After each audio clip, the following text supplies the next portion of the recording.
આજની વાતનો આપણો વિષય જે વડીલોએ નક્કી કર્યો છે એ છે લવ યુ જિંદગી. That is I love my life. ભગવાને આપણને આ 70-80 વર્ષનું મનુષ્ય જીવન આપ્યું છે. દિવસમાં 24 કલાક આપ્યા છે. એ જીવનનો હેતુ શું છે? પૃથ્વી પર તો રોજ 1.5 લાખ માણસો વિદાય લે છે. 24 કલાકમાં 1.5 લાખ એટલે 86,200 સેકન્ડમાં 1.5 લાખ વ્યક્તિઓ વિદાય લે છે. દર 2 સેકન્ડે 3 વ્યક્તિઓ વિદાય લે છે. 1.5 લાખ વ્યક્તિઓ પૃથ્વી પરથી વિદાય લે છે. એક સુંદર વાત કોઈ વ્યક્તિએ લખી છે, વિચારકે વાત કરી છે કે main is Born crying, he lives complaining and he dies unsatisfied. માણસ જન્મે છે ત્યારે રોતો હોય છે, ફરિયાદ કરતા કરતા જીવે છે. આ થયું છે, આ ના થયું, આ થવું જોઈતું તું, આ ના થયું, પેલાએ મને આમ કીધું, મારું આને રાખ્યું નહીં, એને મારું સાચવ્યું નહીં, મારો પ્રસંગ આમ થયો. He lives complaining and he dies unsatisfied. મૃત્યુ સમયે અસંતોષ હોય કે પૂરું થઈ ગયું. કારણ કે જીવન સમજ્યા નહીં એટલે અસંતોષ રહે જ. જીવન સમજ્યા નહીં એટલે અસુખ. હું એમ નથી કહેતો દુઃખ રહે, પણ અસુખ તો રહે જ. જીવન સમજ્યા નહીં એટલે જીવનમાં આપણને શાંતિ પણ પ્રાપ્ત ના થાય. If you have gain the hall world, તમે આખી પૃથ્વી મેળવી લીધી, કરોડો ને અબજોનો ધંધો કરી લીધો, but if you have lost your self, you will be labelled as a loser. તમે કરોડો રૂપિયા કમાવી લીધા, 5,000 કરોડ 10,000 કરોડનું તમારું બેંક બેલેન્સ પણ થઈ ગયું, પણ તમે જીવન હારી ગયા. એટલે કે તમારા પારિવારિક સંબંધો, વ્યક્તિગત જીવનમાં પવિત્રતા, તમારા ઉદ્યોગ વેપાર ધંધામાં નીતિમત્તા, પ્રામાણિકતા, કંઈક નાની મોટી સમાજ સેવા અને કંઈક ભગવાન પ્રત્યેની શ્રદ્ધા સાથેની ભક્તિ, આ બધા મુદ્દા જો જીવનમાં ચૂકી ગયા તો even after earning thousands of crores of rupees you are still a loser. તો પણ તમે જીવન તો હારેલા જ છો. કેટલાય પૃથ્વીપતિ રાજાઓ પૃથ્વી ઉપરથી ચાલ્યા ગયા. સમ્રાટ નેપોલિયો બોનાપાર્ટ, જેના નામની પાછળ ધ ગ્રેટ, 7 જ પાત્રો એવા છે પૃથ્વી પર જેના નામની પાછળ ધ ગ્રેટ લખાય. એમાં આપણે અત્યારે કોઈ નથી બેઠા અને લખાશે પણ નહીં. 7 જ પાત્રમાંનું એક પાત્ર નેપોલિયો ધ ગ્રેટ. એમણે એમના જીવન ચરિત્રમાં અંત સમયે જ્યારે સેન્ટ હેલેના પોર્ટ ઉપર હતા ત્યારે લખ્યું છે, I am quoting him word to word, letter to letter. એમણે લખ્યું કે I can buy any comforts and luxuries upon this earth and under the son.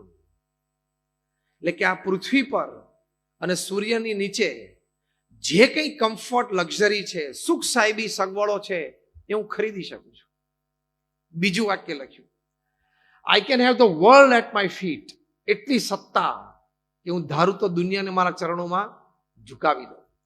90% Europe એમના કંટ્રોલમાં હતું અને ઇંગ્લેન્ડમાં વ્યક્તિ માત્ર નેપોલિયનના નામથી ધ્રુજતી. આ 2 વાક્ય લખ્યા પછી ત્રીજું વાક્ય એમણે લખ્યું છે, but I haven't seen 6 happy days in my life. મેં મારા જીવનમાં સુખના 6 દિવસ નથી જોયા. પૃથ્વી ઉપર જે કંઈ સુખ સાહેબી છે એ ખાલી ભાડે ભોગવવાની નથી, તું ખરીદી શકે છે. તારી સત્તા આટલી બધી છે અને છતાં સમ્રાટની કક્ષાએથી એ વ્યક્તિ આવું લખે છે કે I haven't seen 6 happy days in my life. મેં મારા જીવનમાં સુખના 6 દિવસ નથી જોયા. તો આપણે જેને સુખ માનીએ છીએ ને જેની પાછળ દોડીએ છીએ, એવી સુખ સાહેબી સત્તા તો એની પાસે હતી, છતાં એમને કયા ખાલીપણાનો અનુભવ થયો ત્યારે આ વાત લખી. આ વિચારવા જેવું છે. તો તમે 100, 200, 500 કરોડ કમાશો તો ક્યાં નેપોલિયનની કક્ષામાં આવવાનો છો? તો એને ખાલી પણ ના રહ્યું તો તમને તો રહેવાનું જ છે ને, જો દિશા ના મળી તો. Elvis Presley, the greatest entertainer upon this earth. કદાચ 5 માઇકલ જેક્સન ભેગા થાય ને ત્યારે એક એલ્વિસ પ્રેસ્લી બને. 21 વર્ષની જ્યારે એલ્વિસ પ્રેસ્લીની ઉંમર હતી ત્યારે 78 પ્રેસ્લી પ્રોડક્ટ્સ માર્કેટમાં હતી, એન્ડોર્સ કરતા હતા. 78 પ્રોડક્ટ્સ એમણે એન્ડોર્સ કરી, એટલે એનું બહુ મોટું રેવન્યુ જનરેટ થતું હોય. પોતાની કળા ઉપર $1,000 મિલિયન કમાયેલા. $1,000 મિલિયન. હું 70 દાયકાની વાત કરું છું. 70 દાયકામાં આપણે અહીંયા બેઠા છે, એમાંથી 90% લોકોએ લાખ રૂપિયા નહીં જોયેલા. હા કે ના? 70 દાયકામાં લાખ રૂપિયા કેશ, યસ ઓર નો, બેઠા છે, એમાંથી 90% નથી જોયા. ત્યારે $1,000 મિલિયન પોતાની કળા ઉપર કમાયેલા. ત્યારે એમની ઉંમર ફક્ત 30 વર્ષની હતી. એ જ્યારે એક સિટીમાંથી બીજી સિટીમાં ટ્રાવેલ કરતા, the first person upon this earth to use a private plane, અને 2 બોઈંગ્સ રાખતા. એક બોઈંગમાં એ અને એમનો પર્સનલ સ્ટાફ અને એમની સુખ સુવિધા, અને બીજા બોઈંગમાં પાછળ એમની પીએ સિસ્ટમ એટલે ઓડિયો સિસ્ટમ આવે, સ્ટાફ લેવલ 2 આવે, અને પાછલી જિંદગીમાં તો એમનું સ્ટેજ પણ એમની સાથે જ હતું. એલ્વિસ પ્રેસ્લી સાંજે કોન્સર્ટ આપ્યા પછી વચ્ચે એમનું ફેમસ સ્વિવેલ કરતા, એટલે 2 હાથ સ્ટેજ ઉપર મૂકી અને પગ ફેરે વારાફરતી, એક હાથ ઊંચો કરીને. તમે યુટ્યુબ પર એલ્વિસ પ્રેસ્લી મૂકશો ને તમને એનું ફેમસ સ્વિવેલ દેખાશે. પછી લેધરનું જેકેટ કાઢીને ઓડિયન્સમાં ફેંકે. એ લેધર જેકેટના 5 જ મિનિટમાં નાના નાના ટુકડા થઈ જતા. લોકો એક સોવિનિયર ઘરે લઈ જતા ભવિષ્યની પેઢીને કહેવા માટે કે once upon a time I attended Elvis live. એ કહેવા માટે. આજે પણ અમેરિકામાં ઘણા બધાના ઘરોમાં છે. એમની હયાતીમાં 500 મિલિયન રેકોર્ડ્સ એમની વેચાયેલી.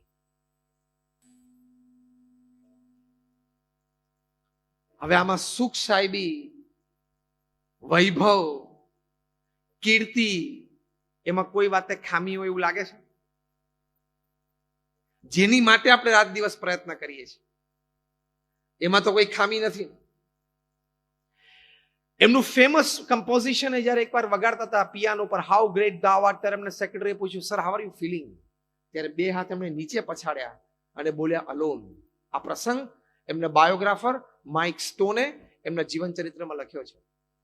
માઇક સ્ટોન એમના બાયોગ્રાફરે એલ્વિસ પ્રેસ્લી વિશે એક વાક્ય લખ્યું છે, અદ્ભુત ઐતિહાસિક વાક્ય છે, કે Elvis is only the second person in history to become famous by the first name after Jesus. ઈસુ ખ્રિસ્ત પછી પ્રથમ નામે કોઈ વ્યક્તિ પ્રસિદ્ધ થઈ હોય જગતમાં, જીસસ પહેલા અને બીજા એલ્વિસ. આ કક્ષાની પ્રસિદ્ધિ. મને એકલતાનો અનુભવ થાય છે. અલ્યા રોજ સાંજે 1000, 2000 અને મોટી કોન્સર્ટ હોય સ્ટેડિયમમાં, ત્યારે 50,000 માણસ તને જોવા આવે છે. રોજ સવારે મેમ્ફિસમાં આજે પણ એમનું 3 માળનું બિલ્ડિંગ મેમોરિયલ ઊભું છે. ત્યાં રોજ સવારે 8 વાગે ગેલેરીમાં આવે ત્યારે નીચે 500 માણસ આમ રાહ જોઈને ઊભા હોય કે અમે એમને જોઈએ. સવારે ઉઠે એટલે 500 માણસ, સાંજે 5000 માણસ, અને તને એકલતાનો અનુભવ થાય. જીવન વિચારવા જેવું છે. મટીરિયાલિઝમ તરફની આપણી દોટ છે ને, એમાં જીવનની ઘણી બધી રહસ્યની વાતો આપણે ચૂકી જઈએ છીએ. આ બધા ચૂકી ગયા. નેપોલિયો બોનાપાર્ટથી માંડીને એલ્વિસ પ્રેસ્લી સુધી બધા જ. અને એકલતાનો અનુભવ એમનો સાચો હતો. 16મી ઓગસ્ટ 1977, 33 વર્ષની ઉંમરે એલ્વિસ પ્રેસ્લી આત્મહત્યા કરી. At the age of 33, 16મી ઓગસ્ટ 1977, 40 સ્લીપિંગ પિલ લઈને સૂતા, સવારે ઊભા ના થયા. He died in his sleep. $1,000 million પછી માણસ આપઘાત કરે? તમે તો રાત દિવસ એની માટે જ દોડો છો. પોતાની 500 મિલિયન રેકોર્ડ્સ પછી માણસ આપઘાત કરે? આ વાત છે ને, બહુ શાંતિથી વિચારજો, મગજમાં બેસે એવી નથી આ વાત. રોજ સાંજે 5,000 ફેન્સ એને સાંભળવા માટે આવતા હોય, લાઈવ કોન્સર્ટ હોય, એ વ્યક્તિ આત્મહત્યા કરે?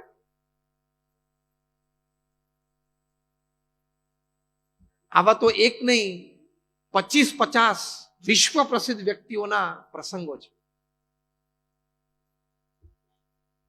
મહાન નોબેલ લોરેટ, અંગ્રેજી સાહિત્ય માટે જેમને નોબેલ પુરસ્કાર મળ્યું, ખૂબ સુંદર વાર્તાઓ સમાજ માટે લખી, અર્નેસ્ટ હેમિંગવે, એમણે પણ આપઘાત કર્યો. આટલી પ્રાપ્તિ પછી આ કઈ પ્રકારનો વિચાર ને ખાલીપાનો અનુભૂતિ આ લોકોને થતી હશે? દરેક વાત ચોક્કસ આપણને સત્ય મનાય અને ગંભીરતાથી વિચારવા લાયક કે life is something beyond materialism. ભૌતિકવાદથી બહાર, ભૌતિકવાદથી જુદું અને ભૌતિકવાદથી પર જીવન છે. સામે એવા પણ પ્રસંગો છે, તમે પણ સમાજમાં વ્યક્તિઓને મળ્યા છો કે ભૌતિક સુખ સુવિધા એની પાસે ઓછી હોય પણ ચહેરા ઉપર આનંદ હોય, એના એટીટ્યુડમાં પોઝિટિવિટી હોય, એના ચારિત્રમાં પવિત્રતા હોય, એની કામગીરીમાં નીતિમત્તા હોય. મળ્યા છો ને એવા લોકોને? હું તો હસતા હસતા ઘણી વખત કહું છું કે sometimes people sleeping on the 10th floor of his own building in an AC room has to take a sleeping pill, and one sleeping on the other platform, he sleeps in the midst of trains. Dadar railway station ઉપર કુલીને જે ઊંઘ આવે છે ને, એ ઘણી વખત તમને એસીમાં નથી આવતી. હા, જે હકીકત છે. તો જીવન સમજવું એ ખૂબ જરૂરી છે. પરમ પૂજ્ય પ્રમુખ સ્વામી મહારાજને અમદાવાદમાં એક યુપીએસસી એક્ઝામ્સમાં અપિયર થતો એક યુવાન, જેને આઈએએસ બનીને કલેક્ટર બનવાની એક ખેવના હતી, સુંદર પોતાના જીવનનું એક સ્વપ્ન હતું, પોતે સક્ષમ પણ હતો. એ પ્રમુખ સ્વામી મહારાજને વ્યક્તિગત મુલાકાતમાં એમણે એક પ્રશ્ન પૂછ્યો કે સ્વામીજી, મારા અંતરમાં એક પ્રશ્ન છે અને બહુ ગંભીરપણે મને એ નિરંતર હૃદયમાં ખૂંચ્યા કરે છે. એને પ્રશ્ન પૂછ્યો કે સ્વામી, જીવનના અંતે મૃત્યુ નિશ્ચિત છે, તો પછી જીવન જીવવાનો હેતુ શું છે? Here we start love you જિંદગી. હવે સાંભળજો બરોબર. જીવન જીવવાનો હેતુ શું છે? ત્યારે પ્રમુખ સ્વામી મહારાજે આપણા મહાન સત્શાસ્ત્રો, જે આપણા મહાન ઋષિ મુનિઓ કયા છે, એ સત્શાસ્ત્રોના ઉપદેશ પ્રમાણે, પોતાના જીવનના અનુભવ અને શાણપણ પ્રમાણે, અને એમણે જે દુનિયાના 60 દેશોમાં 18,000 ગામોમાં વિચરણ કર્યું, 2 મિલિયન 20 લાખ લોકોને વ્યક્તિગત મળીને એના પ્રશ્નનું સમાધાન આપ્યું, 7.5 લાખ પત્રો લોકો તરફથી એમને લખવામાં આવ્યા, જે એમણે વાંચ્યા અને પ્રશ્નના સ્પષ્ટ સમાધાન આપ્યા. આટલો તો જન વ્યવહાર અને લોક સંપર્કનો એમનો અનુભવ. કદાચ આપણે જેટલા બેઠા છીએ, આપણા બધાનો જનસંપર્ક અને લોક વ્યવહારનો અનુભવ ભેગો કરીએ ને, તો પણ એ કક્ષા સુધી ના પહોંચે. He was a one man organisation. Pramukh Swami મહારાજ એક વ્યક્તિ સંસ્થા હતા. આટલી વિશાળ સંસ્થા એમણે ઊભી કરી. અમારા જેવા 1100 સંતોને એમણે દીક્ષા આપી. એમાંથી 750 થી પણ વધારે સંતો graduates, post graduates, chartered accountants, doctors ને એન્જિનિયર્સ છે. એમાંથી 150 થી પણ વધારે સંતો they are born American and British citizens. એમાંથી 50 થી પણ વધારે સંતો એ Harvard, Stanford, Carnegie Mellon, Yale, Kellogg આવી ઇન્સ્ટિટ્યૂટ્સમાં ભણેલા છે. અમારા ઘણા બધા સંતો 25-28 વર્ષની ઉંમરે $1,00,000, $2,00,000 સેલરી છોડી, પોતે જન્મજાત અમેરિકન નાગરિક છોડી અને અહીંયા દીક્ષા લીધી છે. આ તો મેં તમને એટલા માટે વાત કરી કે તમને એમ ના લાગે કે નહીં ફાવ્યું હોય, નહીં જામ્યું હોય એટલે અહીંયા આવી ગયા. BAPS જુદી સંસ્થા છે.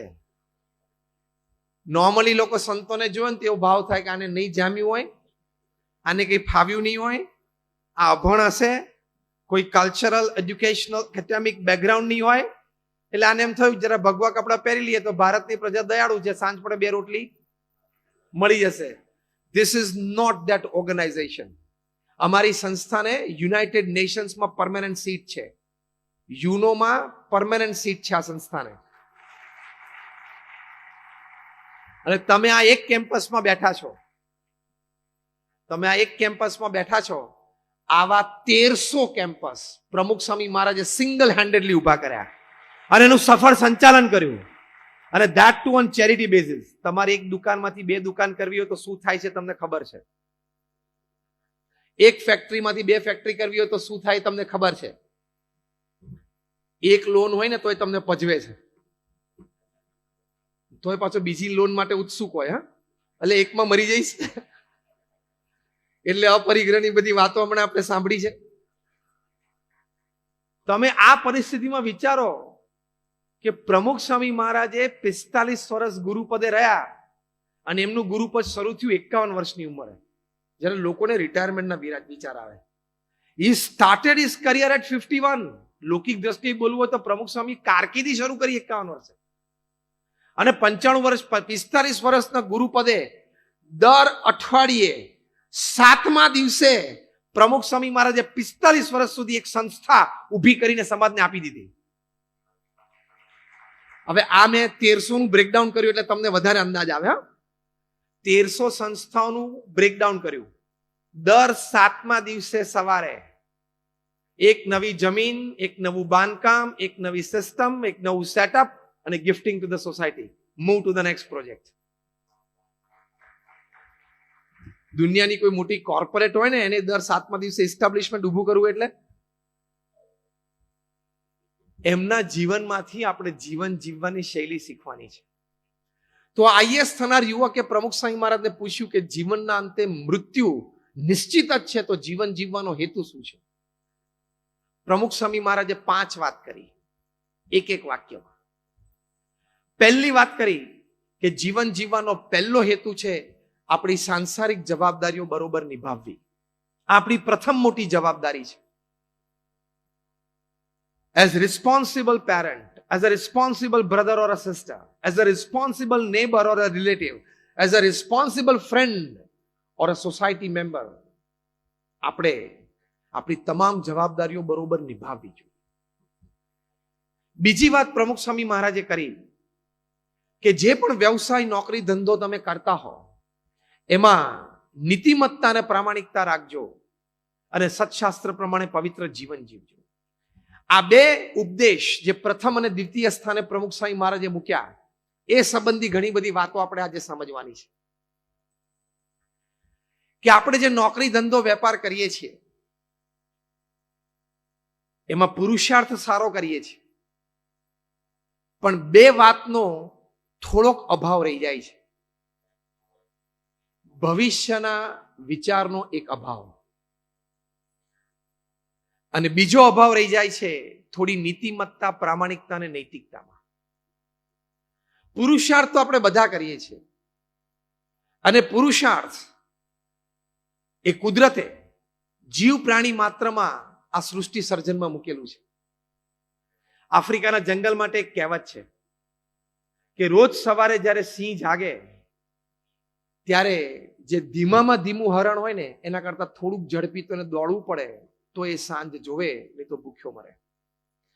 અને જે ધીમામાં ધીમું હરણ હોય ને એને પણ રોજ સવાર પડે એટલે ઝડપીમાં ઝડપી જે સિંહ હોય ને એના કરતા થોડુંક તો ઝડપી દોડવું પડે, નહીં તો એ સાંજ નહીં જોવે. નીચે કન્ક્લુઝનમાં બહુ સરસ વાત લખી છે. So whether you are the lion or the deer, when the morning rises you have to run. સૂર્યોદય થાય એટલે હરણ હોય કે સિંહ હોય દોડવું તો પડે જ. એટલે એમાં આપણે કોઈ ઉપદેશની જરૂર નથી, આપણે દોડીએ છીએ. પણ હવે કેવી રીતે દોડીએ છીએ ને એ સમજવાનું છે.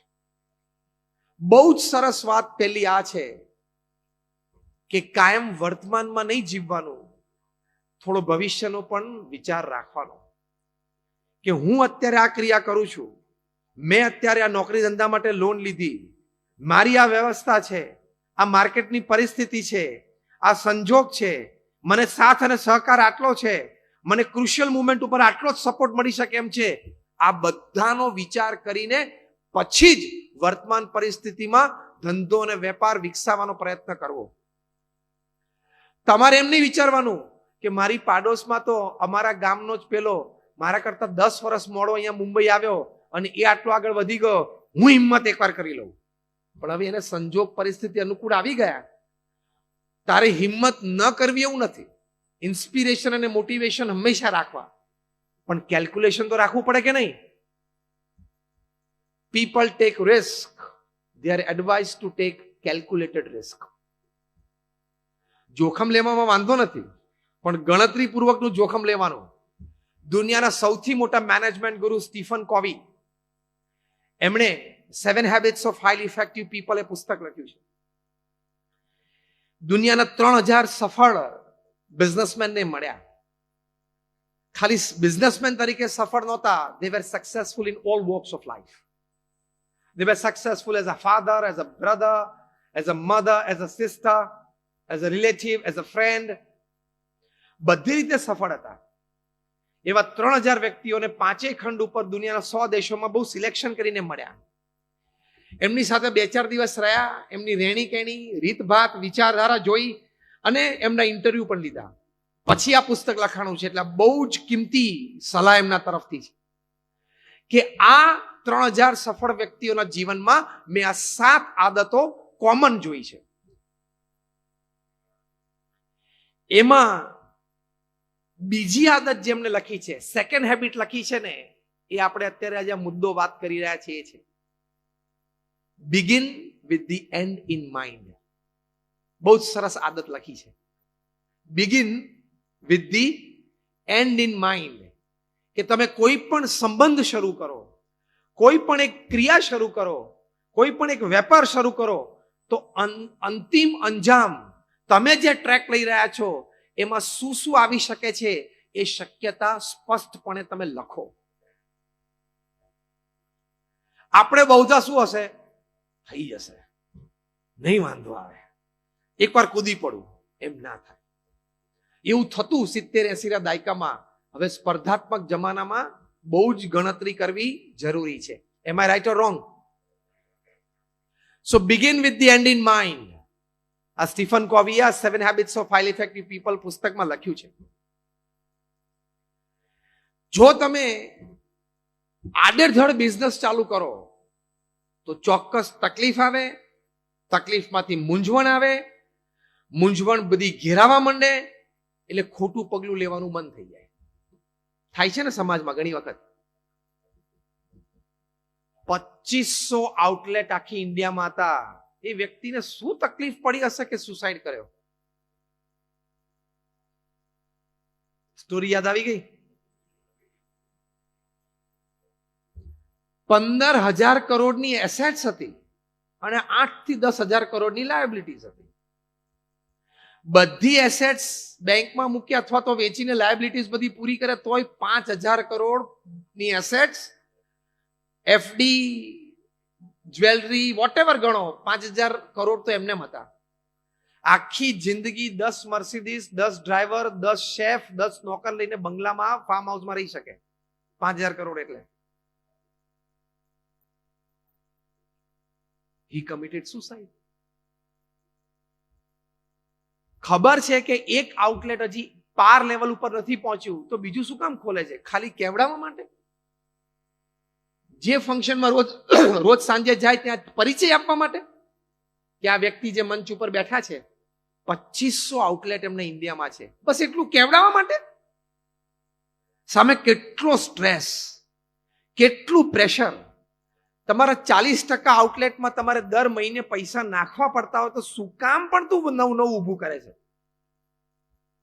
આ પહેલું ગાંઠપણ. સ્ટીફન કોવે શું શીખવાડ્યું? Begin with the end in mind. આ બહુ મોટો એક કેસ સ્ટડી થઈ ગયો ઇન્ડિયામાં. CCD, it's a big case study. એટલે તમે એકની બીજી દુકાન કરો, બીજાની ત્રીજી કરો, પાંચમાની છઠ્ઠી કરો, એની ના નથી, પણ ગણતરી રાખજો અને વિચાર રાખજો. મને કહેવામાં આવ્યું છે કે આ મુદ્દો તમે મુખ્ય આધારભૂત બોલજો.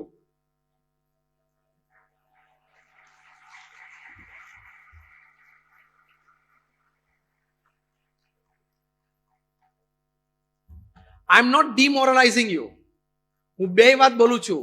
બીજીમાંથી ત્રીજી દુકાન કરવી હોય તો કરજો, પણ ગણતરી રાખજો. તમે ને તમારા ફેમિલી ખૂબ દુખી થાય એવું પગલું ના લઈ લેતા. ચોખ્ખી ગુજરાતી ભાષામાં એક સરસ કહેવત છે, પગ કેટલા પ્રસરાવાય? બધાને ખબર છે. ચાદર કરતાય મચ્છરદાનીની બહાર પગ કાઢે છે. ચાદર તો પછી મોસ્કીટો નેટની બહાર તું પગ કાઢે છે. ત્યાં સુધી તો હવે તો કંટ્રોલ રાખ. ખબર છે કે જેટલી ચાદર હોય એટલો જ પગ પસરાવાય, પણ બધાને સીધી નજર અંતિલિયા ઉપર આવે છે કે he can reach there. હું એનો 10% તો બની જ શકું છું. હું બુદ્ધિ શક્તિ આવડત એ ઇન્સ્પિરેશન માટે ખૂબ સાચી ને સારી વાત છે, પણ inspiration is one thing, practically putting your foot on ground is another thing. એનું બેલેન્સ એ ખૂબ જરૂરી છે, નહીં તો આ પ્રસંગ ન બને. આવા તો ઘણા બધા, એક મોટી વાત હોય એટલે ન્યૂઝપેપરમાં આવી જાય, આવા ઘણા નાના મોટા સમાજોમાં નાના મોટા પ્રસંગ બને છે. એટલે પહેલી અગત્યની વાત આ છે. બીજી એક અગત્યની જે વાત કરી કે નોકરી ધંધા વેપારમાં નીતિમત્તા પ્રામાણિકતા રાખજો. તમે થોડી પણ અનીતિ રાખી એ કર્મ તમને લાગુ પડશે. અત્યારે તમે અનીતિથી કંઈક કમાઈ લીધું, આજે હમણાં બપોરે 12 વાગે, એ તમારું એક કર્મ બંધાઈ ગયું, નહીં છૂટાય. એનું ફળ આવતીકાલે પણ મળી શકે છે, વર્ષ પછી પણ મળી શકે છે, 25 વર્ષ પછી પણ મળી શકે છે, અને જીવનના છેલ્લા 5 વર્ષમાં તમે શારીરિક દુઃખોથી પીડાઓ એ રૂપે પણ મળી શકે છે. એમાંથી કોઈ બાકાત નથી. એ સિસ્ટમ તો બહુ જોરદાર છે, ભગવાને ગોઠવેલી છે. કફનને કોઈ ખિસ્સું નથી અને મૃત્યુ છે રિશ્વત નથી લેતી. એ સિદ્ધાંત છે કર્મનો. The world is round, it has no corners, so it does not have the place to keep your wrongs. તમે જે ખોટું કરો છો એ પૃથ્વી ગોળ છે, ગોળ હોય અને કોઈ ખૂણો ના હોય, એટલે એને તમારું ખોટું સંગરવાની કોઈ જગ્યા નથી. તમને એમ લાગે કે મેં આને છેતરી લીધો, તમે જ છેતરાઈ ગયા. તમે એને પૈસાથી છેતરી લીધો, તમે કર્મથી છેતરાઈ ગયા. એના કરતા બહુ જ મોટું નુકસાન છે. અને એ નડશે. ધંધામાં ખોટું કર્યું હશે ને, એ ખાલી ધંધામાં જ નડે એવું નથી હોતું. એ સિસ્ટમ હજી આપણને ખબર નથી. એમાંથી થોડું ઘણું પતિ પત્નીના વચ્ચેના સંબંધોમાં પણ નડી જાય એ કર્મ. કારણ કે તમે ખોટું કર્યું ને, એ ખોટું ફળ તમને ગમે તે ડિપાર્ટમેન્ટમાં આવે.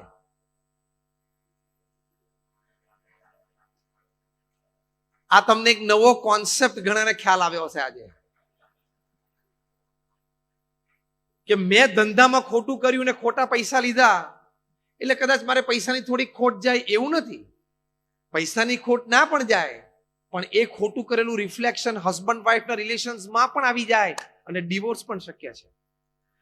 દુકાનમાં ગ્રાહક સાથે કરેલું ખોટું એ ઘરે ડિવોર્સમાં રિફ્લેક્ટ થાય એ પણ સત્ય છે.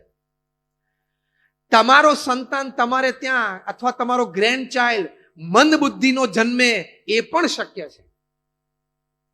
આ કર્મના ફળ છે બધા. તમને એમ થાય કે અમારે ત્યાં કેમ આવું મંદ બુદ્ધિનું બાળક જન્મ્યું, પણ તે 20 વર્ષથી દુકાનમાં ઘણું ખોટું કર્યું છે, એટલે એનું રિફ્લેક્શન અહીંયા આવ્યું. તમને એમ થાય કે મારા ઘરમાં મારા પત્ની કે મારો ભાઈ કે મારો દીકરો કે મારી દીકરી બહુ બીમાર રહ્યા કરે છે, એ પણ ક્યાંક ખોટું તમે અથવા એને કરેલું છે એનું રિફ્લેક્શન છે. બાકી ભગવાનને તમારી સાથે શું વેર કે આપણને ખોટું, આપણે આપણા 2 સંતાનોનું ખરાબ ઈચ્છીએ છીએ? તો ભગવાનના આપણે સંતાનો છે. વયમ અમૃતસ્ય પુત્ર. ભગવાન શું કામ આપણું ખોટું ઈચ્છે? અને એમને ક્યાં આપણી જોડે વેર બાંધવું છે? 7 અબજની વસ્તી છે, તને ઓળખતાય નથી. આમ ભગવાન બધાને જાણે છે, બાકી કે તારી સાથે વેર લેવું નથી એ ભાવનાથી બોલું, તને ઓળખતાય નથી. અને તારી હેસિયત શું? ધારો કે અમેરિકન એમ્બેસીએ તમને 4થી વખત રિજેક્ટ કર્યા, તો તમે કરી શું લો? મને કહો. કાંઈ ના થાય. અને તમે ઘેર બેઠા લાઉડ સ્પીકર રાખીને ધારો કે ડોનાલ્ડ ટ્રમ્પ સાહેબને 2 ગાળો દઈ દીધી, તો તમારી ગાળો અમેરિકન એમ્બેસી કે ટ્રમ્પ સુધી પહોંચે? તો ભગવાન સુધી ક્યાંથી પહોંચે? આટલી નથી પહોંચતું. એટલે ભગવાન તો દયાળુ છે, તો સારું જ આપણું કરવા ઈચ્છે છે, પણ આપણા કર્મ એટલા એવા હોય છે, એમાંથી પણ એ મિનિમાઇઝ કરે છે. એજ્યુકેશન સિસ્ટમમાં પણ સિસ્ટમ છે, તમે 6 માંથી 5 સબ્જેક્ટમાં પાસ હોય ને 6થા સબ્જેક્ટમાં 30 આવ્યા હોય તો 30 + 5 કરીને કોન્ડોન કરીને પાસ કરે છે. ગ્રેસ માર્ક તો ત્યાંય આપે છે. તો આ તો બિચારા ગ્રેસ માર્ક આપવા તૈયાર છે, પણ એટલો તો લાયકાત રાખ. તને ગ્રેસ માર્ક આપે એટલી તો લાયકાત રાખ.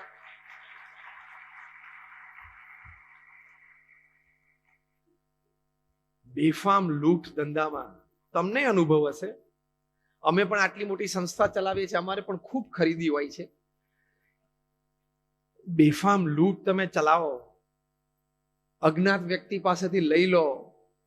એ મધ્યમ વર્ગનો કે લોઅર મિડલ ક્લાસનો વ્યક્તિ કઈ રીતે તમારી દુકાને પહોંચ્યો છે. હવે આ દિવાળી આવશે, તમે બધા નાના મોટા વેપારમાં છો, નાના મોટા ધંધામાં, લોકો કંઈક જ્વેલરી કે કંઈક કપડાં કે બીજી ત્રીજી વસ્તુ તમારે ત્યાં લેવા માટે આવશે. તમને ખબર છે કઈ પરિસ્થિતિમાં એના ખિસ્સામાં 1000 રૂપિયા લઈને આવ્યો છે? અને તમે એના 200 રૂપિયા એક્સ્ટ્રા લઈ લો, પછી તો ભગવાન કુરાજી થાય ને. પછી કોઈ કે ટેન્શન રહ્યા કરે છે, પણ રે. અને એવું ખોટું તમે ભેગું કરો ને એટલે ભગવાન સિસ્ટમ જે ગોઠવી છે ને, સિસ્ટમમાંથી એક સોફ્ટવેર આવે કે તમને પ્રેરણા મળે કે 70 લાખની લોન લઈ લે, ધંધો વિકસાવો છે. એ સિસ્ટમમાંથી પ્રેરણા આવે, કારણ કે પાડી દેવાનો છે એને. હું બહુ જ પ્રેક્ટિકલ નાની નાની વાતો કરીશ, થિયોરેટિકલ નહીં કરું. એટલે તમને 70 લાખ 1.5 કરોડની લોન લેવાનું મન થાય. અને એમાં પછી સિસ્ટમમાં બીજું સોફ્ટવેર ભગવાન ગોઠવે કે આને કરોડની જરૂર છે, એને 70 લાખ જ મળે, 30 લાખ એના સમાજમાંથી મિત્ર પાસેથી લે, ઊંચા વ્યાજ. એ પણ સિસ્ટમ ગોઠવે, કારણ કે ફેરવી જ દેવાનો છે. ખોટું નાના નાના ગ્રાહકો પાસેથી ખોટું લૂંટ્યું છે ને, એટલે તને હવે તકલીફમાં મૂકવાનો જ છે. એ ભગવાન નક્કી કર્યું છે. આમાંથી કોઈ છૂટતું નથી, નોબડી.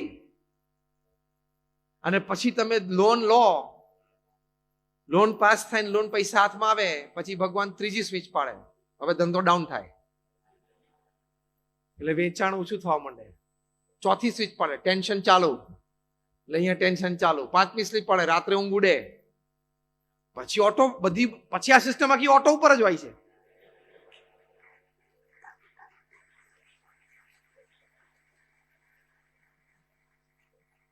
તને જે કરોડ રૂપિયાની લોનની વિચાર આવ્યો ને, એ આ કર્મના જે થિયરી છે ને, એ ભગવાને ગોઠવી છે. અને તને હવે ભેરવી જ દેવાનો છે, તને 10 વર્ષ પાડી જ દેવાનો છે. એ ભગવાને જ નક્કી કર્યું છે, કારણ કે તારા કર્મ એવા છે. તો બહુ જ ધ્યાન રાખજો, નીતિમત્તા અને પ્રામાણિકતામાં ચૂક આવશે તો પ્રશ્ન તો આવશે જ. અને મેં કહ્યું એમ, પ્રશ્ન ગમે તે રૂપે એનું ફળ આવી જાય. પાણી ક્યાંક ભરાણું હોય તો ગમે ત્યાંથી છૂટે છે ને, જ્યાં જગ્યા મળે ત્યાંથી છૂટે. એમ ખરાબ કર્મ ભેગા થશે ને, તેનું ફળ ગમે ત્યાં આવશે.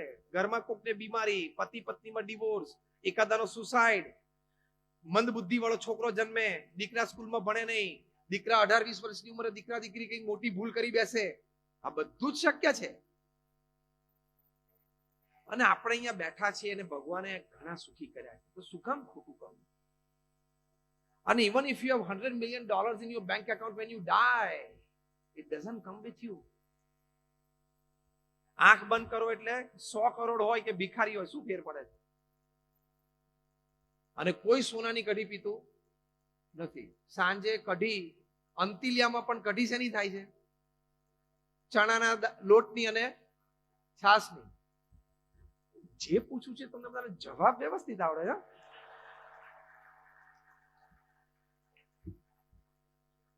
નાગજીભાઈ બરોબર? એટલે બધા જ્ઞાની તો છે જ, એટલે કહેતા હોય તો ચાલુ રાખો, નહીં તો પૂરું કરીએ. મહેન્દ્રભાઈ બરોબર છે? એટલે ત્યાં પણ એ જ કઢી પીવાય છે અને આપણે પણ એ જ પીએ છીએ. ગમે ત્યારે ગમે તે સંજોગોમાં ગમે તે સમાજ અને વ્યક્તિની સામે ઉન્નત મસ્તકે એની આંખમાં આંખ નાખીને આપણે ઉભા રહી શકવા જોઈએ કે મેં કાંઈ ખોટું કર્યું નથી જીવનમાં, મેં જીવનમાં કાંઈ ખોટું નથી કર્યું. That is life lived. તો you have loved your life, તો લવ યુ જિંદગી, તો તમે એવી રીતે જીવ્યા કહેવાય. અને અણહકનું લીધું તો બીજી લાઈન, પહેલી લાઈન તો આપણે બોલે છે ખુદા દેતા હૈ તો છપ્પડ ફાડ કે દેતા હૈ, પણ બીજી લાઈન તમને ખબર છે? જબ લેતા હૈ તબ ચમડા ઉતાર કે લેતા હૈ. પછી સુસાઇડ નો જ વારો આવે, બીજું કાંઈ ન થાય, ચામડી ઉતારીને લેશે. અને કર્મનો સિદ્ધાંત તો એ પણ કહે છે કે આ જન્મે નહીં તો આવતા જન્મે પણ ચૂકવવું પડશે. You have to pay. System તો સિસ્ટમ જ છે, એમાંથી કોઈ બાકાત નથી. જૈન સંપ્રદાય પણ કર્મના સિદ્ધાંતમાં ભરપૂર માને છે. અમે સ્વામિનારાયણ સંપ્રદાય પણ કર્મના સિદ્ધાંતમાં ભરપૂર માનીએ છીએ. 100% બે બાજુ છે. એટલે આપણે આજે આ બંને વાત કરીએ છીએ. એટલે બીજી વાત આ છે કે નીતિમત્તા અને પ્રામાણિકતામાં કોઈ દિવસ ચૂક ના રાખશો, નહીં તો તમે ગમે તે હો, ગમે ત્યાં હો, ગમે તે પદ પ્રતિષ્ઠા પર હો, પ્રશ્ન આવી શકે છે. તમે 5-7 દિવસ સીબીઆઈ સાથે રહી શકો છો, 15-20 દિવસથી તમે તિહારમાં છો અને ઈડી તમારી રાહ જોવે છે. તમે એમ સમજો કે તમે લંડન ભાગી જાઓ ને કાંઈ નહીં થાય, થશે. Done is done, it cannot be undone even if you go to London, but you will be brought back from London also. 2 જણાને લાવવાના છે, 2-3 જણાને, એનું તંત્ર ગોઠવાઈ ગયું છે, એ આવશે. ખોટું લાંબુ ચાલતું જ નથી, ખોટું લાંબુ ચાલતું જ નથી. 2 શબ્દ હોય વચ્ચે ત્રીજો શબ્દ, 2 અક્ષર હોય વચ્ચે ત્રીજો અક્ષર આવી જાય, આજુબાજુ આમ હોય પીસી વચ્ચે એમ આવી જાય તો પીએમસી, જે હોય બધું આવી જાય લાઈનમાં, બધું જ લાઈનમાં આવી જાય. એટલે કહેવાની વાત એ છે કે નીતિમત્તા અને પ્રામાણિકતા સાથે કોઈ દિવસ ચેડા નહીં કરો. પ્રમુખ સ્વામી મહારાજ અમને સંતોને, અમારા કાર્યકર્તાઓને, અમારા હરિભક્તોને એક સુંદર ઉપદેશ કાયમ આપતા. શબ્દશ એમના વિધાનને હું કોટ કરું છું. પ્રમુખ સ્વામી મહારાજ કહેતા કે નિયમ ધર્મ અને નીતિમત્તાના ભોગે કોઈ કાર્ય અને પ્રવૃત્તિ કરવા નહીં. 2 કામ ઓછા થાય ચાલશે, 1 દુકાન ઓછી ખોલશો ચાલશે, પણ નીતિમત્તા અને પ્રામાણિકતા હશે તો હમણાં જે વાત કરી એ સુખ, શાંતિ અને આનંદ હંમેશા રહેશે. That is the basics. પણ જો વાતે વાતે એક ડિફરન્ટ ઓફશૂટ હું આપું, બોલો ધંધામાં દિવસમાં દુકાન ઉપર બેઠા કેટલી વાર ખોટું બોલતા હશો? હવે તો આપણને કેવું થઈ ગયું છે ખબર છે? હું તમને કહું, તમે કોઈ રોગ હોય ને તમને, તમે દવા લો ને તો ધીમે ધીમે રોગની પ્રતિકારક શક્તિ વધતી જાય તો પછી બહુ હાઈ ડોઝ ઉપર પહોંચવું પડે, ત્યારે થોડીક અસર થાય. એમ હવે રમતા રમતા સામાન્ય જુઠ્ઠું બોલે છે ને આપણને ખબર જ નથી પડતી કે હું જુઠ્ઠું બોલ્યો. બહુ મોટું જુઠ્ઠું બોલે ને તો આપણને થાય જુઠ્ઠું બોલ્યું, બાકી તો બહુ સાહજિક બોલી કાઢે. હા બોલો, ઉભા ઉભા સામે બોલે. આ એનો અનીતિનો એક પ્રકાર જ છે. એકવાર એક બેન મૃત્યુ પામે અને સ્વર્ગમાં ગયા. પછી સ્વર્ગમાં પેલા એન્જલે દરવાજો ખોલ્યો ને સ્વાગત કર્યું કે તમે સારા કર્મો કર્યા છે, તમારો સ્વર્ગમાં વાસ છે, પધારો, રજીસ્ટર ઉપર નામ છે. એટલે અંદર લીધા. અંદર ગયા ને તો ચારે બાજુની દિવાલ, સીલિંગ, એટલે ઉપર ચારે બાજુ વોલ ક્લોક લગાડેલી હતી. એટલે એને બહુ આશ્ચર્ય થયું કે આટલી બધી વોલ ક્લોક શું કામ? આપણે ઘરમાં એક રૂમમાં એક વોલ ક્લોક હોય, આટલી બધી વોલ ક્લોક છે. Don't mind, can I ask you a very simple question? તો કે હા પ્લીઝ ફીલ ફ્રી. એટલે મેં કીધું કે આ બધી આટલી બધી વોલ ક્લોક શેની છે? તો કે અમે દરેક વ્યક્તિ પૃથ્વી પર જન્મ લે ને એની સાથે અહીંયા એક વોલ ક્લોક મૂકી દઈએ, સિંક કરીએ. એ જેટલી વાર જુઠ્ઠું બોલે ને એટલે 1 સેકન્ડનો કાંટો હલે. એકવાર આખો ફરે પછી મિનિટનો હલે, મિનિટનો ફરે ત્યારે આવરનો ફરે. તો કે વચ્ચે ઘડિયાળમાં તો 3 કાંટા બાર ઉપર છે. તો કે યુધિષ્ઠિર રાજાની ઘડિયાળ છે, એ ખોટું નહોતા બોલ્યા. તો કે ઓકે. તો કે બીજો પ્રશ્ન પૂછું? તો કે આ પૂછો, where are the clocks of married men? પરણેલા પુરુષોની ઘડિયાળ ક્યાં છે એવું પૂછ્યું. તે પેલા એન્જલે કીધું કે એ બધી ઘડિયાળો છે ને અમે ઓફિસમાં રાખીએ છીએ, ઓફિસ ફેન તરીકેનો ઉપયોગ કરીએ છીએ. ખબર પડી?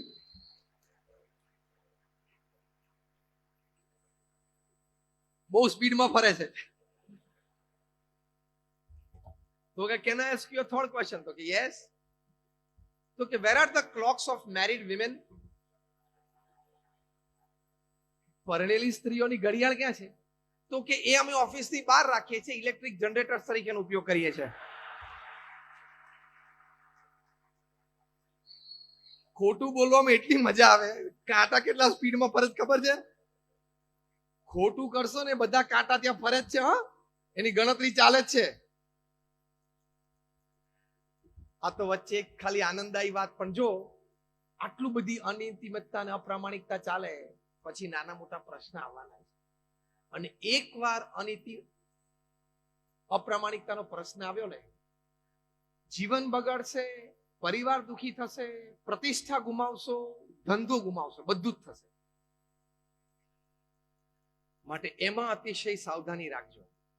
પ્રમુખ સ્વામી મહારાજ આટલું જાહેર જીવન જીવ્યા, 80 વર્ષનું જાહેર જીવન, 8 દાયકા. આટલી મોટી સંસ્થાના પ્રમુખ 65 વર્ષ રહ્યા. એની વચ્ચે ગુરુપદ 45 વર્ષનું. અમારી સંસ્થામાં કોઈ ઇલેક્શન નથી, સિલેક્શન હોય 250 વર્ષથી. પ્રમુખ સ્વામી મહારાજ 65 યર્સ પ્રેસિડેન્ટ રહ્યા. દુનિયામાં મને એક સંસ્થા લઈ આવો, એક કે જેના પ્રમુખ 65 વર્ષ, 10 વર્ષ રહ્યા એવી પણ કોઈ ભાગ્ય સંસ્થાઓ છે. અને નાની નહીં હો, પેલા શેરીમાં 2 જણા મેમ્બરો એવા નહીં, આટલી મોટી હ્યુજ ઇન્ટરનેશનલ ઓર્ગેનાઇઝેશન. અમારો એટલો પ્રેમ આદર એમના પ્રત્યે હજી રહે. તો કેમ આટલું કાર્ય કર્યા પછી, આટલા લોકો સાથે હળ્યા મળ્યા પછી, આટલા લોકોની વચ્ચે રહ્યા પછી, આટલા લોકો સાથે કામ કર્યા પછી, he could be the president of the organization for 65 years unchallenged, no controversy. પ્રમુખ સ્વામી મહારાજને એક વાત પૂછ્યું કે કયો વિચાર તમારા મનમાં હંમેશા રહે છે? જેનો હમણાં ઉલ્લેખ મહેન્દ્રભાઈએ કર્યો, કયો વિચાર તમારા મનમાં હંમેશા રહે છે? ત્યારે પ્રમુખ સ્વામી મહારાજ બોલ્યા કે જે વિચાર મને ક્યારેય નથી આવ્યો હું તમને કહું, and that was more interesting. અને હૃદયથી બોલ્યા કે કોઈનું પણ અહિત થાય એવો વિચાર મને જીવનમાં ક્યારેય નથી આવ્યો. આમાં બીજો પણ સિદ્ધાંત છે, ધ વર્લ્ડ ઇઝ રાઉન્ડ. તમે સદભાવના વ્યક્ત કરશો ને, it has to come back as energy to you. તમે સવારે ઉઠીને પ્રાર્થના કરો ને, તમે ભગવાન મહાવીર સ્વામીને માનો છો, એ તમારા ઈષ્ટદેવ છે, તો તમે એને પ્રાર્થના કરો ને કે મારા સમાજનું સારું થાય. કદાચ એ વાક્ય બોલવામાં આપણને તકલીફ નથી પડતી, પણ મારા ભાઈનું કે મારા શાળા બનેવીનું સારું થાય એમાં બહુ તકલીફ પડે છે. થોડીક બરોબર ચાવી આપું છું ને. મારા કાકાના દીકરો ભાઈ છે એનું સારું થાય, તમે સારું ઈચ્છો, it can come back as energy, it can come back as luck, it can come back as destiny. તમે સારું ઈચ્છો તો સારું તમને મળશે જ. એક એટ્રેક્શન હોય છે. તમારું હૃદય શુદ્ધ અને પવિત્ર હોય તો રિસોર્સિસ એટ્રેક્ટ થશે જ. પ્રમુખ સ્વામી મહારાજ 5 ધોરણ ભણેલા, અને એ પણ 1930-35 સાલની વાત. આવડી મોટી સંસ્થા, આટલા બધા સંતો, આટલા બધા અમારા સ્વયંસેવકો, કાર્યકર્તાઓ, ભુજમાં 2001ની સાલમાં જે એમણે કામ કર્યું છે, તમે બધા એમાંથી થોડા સાક્ષી હશો. ભૂકંપ વખતે 26મી જાન્યુઆરી ભૂકંપ આવ્યો 9:45 વાગે, અને આખું કચ્છમાં તારાજી હતી. પ્રમુખ સ્વામીએ તાત્કાલિક ફોન કરીને જણાવ્યું કે આપણું મંદિર ઊભું છે કે પડી ગયું છે. પહેલા તો એ પૂછ્યું, તો કે ના સ્વામી ઊભું છે. સ્વામી કે રસોડું ચાલુ કરી દો. ભુજમાં બધાના ઘર પડી ગયા છે, હમણાં 2 કલાક પછી લોકો જે બચ્યા છે જમશે ક્યાં? તે જ દિવસે 3 જ કલાક પછી બપોરે 12 વાગે 17,000 આપણા ભુજવાસીઓએ ત્યાં જમ્યા. પ્રમુખ સ્વામી મહારાજે આદેશ આપ્યો કે રસોડું ચાલુ રાખો. અમે તમને અમદાવાદથી અને સુરતથી બધું મોકલીએ છીએ, રો મટીરિયલ. આવતા 10 મહિના સુધી અમે ભુજમાં રસોડું ચાલુ રાખ્યું, 10 મહિના સુધી. અને રોજ 3 ટંક થઈને 85,000 માણસો જમતા. હું 2001 ની વાત કરું છું. 85,000. ચોથે જ દિવસે એટલે 30મી જાન્યુઆરી 2001 ના દિવસે પ્રમુખ સ્વામી મહારાજે મુંબઈથી મુન્દ્રા પોર્ટ ઉપર 800 ટનનું જહાજ મૂકી દીધું. ચોથે દિવસે ત્યાં પહોંચી ગયું 800 ટનનું જીવન જરૂરિયાતનું મટીરિયલ. અને અમે 150 સંતો, હું પણ ત્યાં સેવામાં હતો, મેં પ્રત્યક્ષ નિહાળેલો રિપોર્ટ તમને આપું છું, અનુભવેલો. અમે પણ ત્યાં ગામો ગામ ફરીને લોકોને રિલીફ કીટ આપતા. એ 509 ગામોમાં, કચ્છમાં અને છેક મોરબી વાંકાનેર સુધી અમે 509 ગામોમાં એક અઠવાડિયામાં રિલીફ મટીરિયલ આપી દીધું. પછી પુનર્વસનની વાત આવી.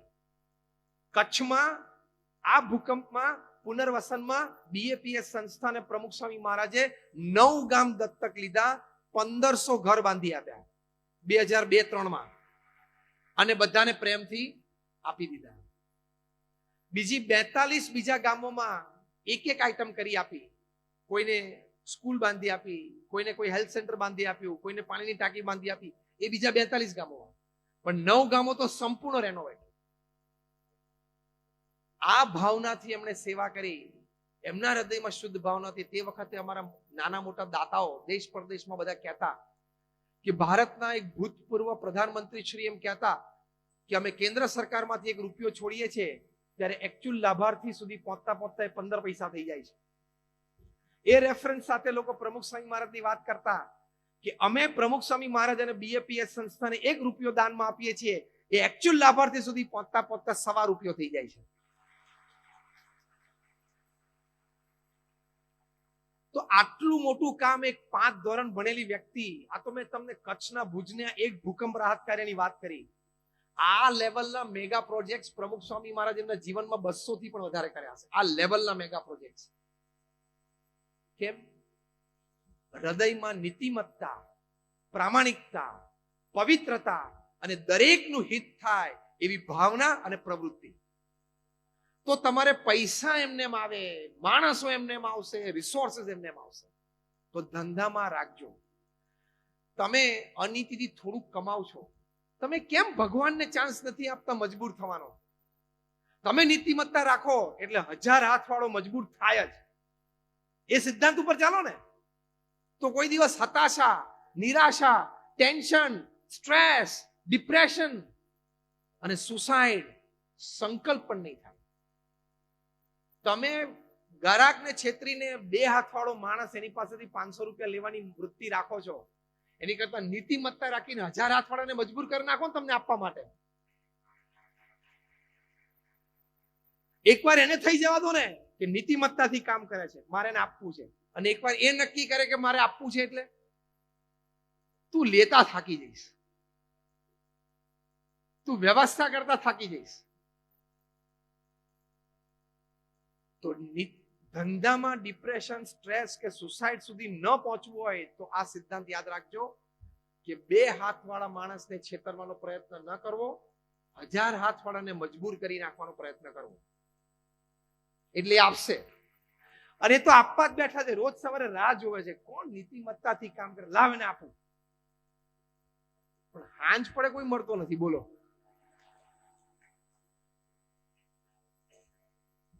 હું તમને એક સરસ દ્રષ્ટાંત આપું. કીડીને મન થાય કે મારે અમેરિકા પહોંચવું છે, મારી તાકાત ઉપર, કોઈ હિસાબે પહોંચે? હા કે ના? પણ અમેરિકાથી કોઈ અમારા હરિભક્ત અહીંયા આવ્યા હોય ને અમે એને અહીંયા લાડુડીનો પ્રસાદ આપીને વળીને ઉઘાડીને કંઈક ખાધું ને કંઈક વાત કરતા કરતા ટેબલ ઉપર મૂક્યું અને કીડી અંદર જતી રહી અને ઓલરેડી એને બોક્સ બંધ કરી દીધું, તરત અહીંથી ફ્લાઇટ પડીને અમેરિકા જાય તો શું થાય કહું? 24 કલાક મિષ્ટાન ખાતી ખાતી એસીમાં વગર વિઝા ને ટિકિટ અમેરિકા જાય. હા કે ના? અગેન પોતાની તાકાત ઉપર એ ક્યારે અમેરિકા પહોંચે નહીં.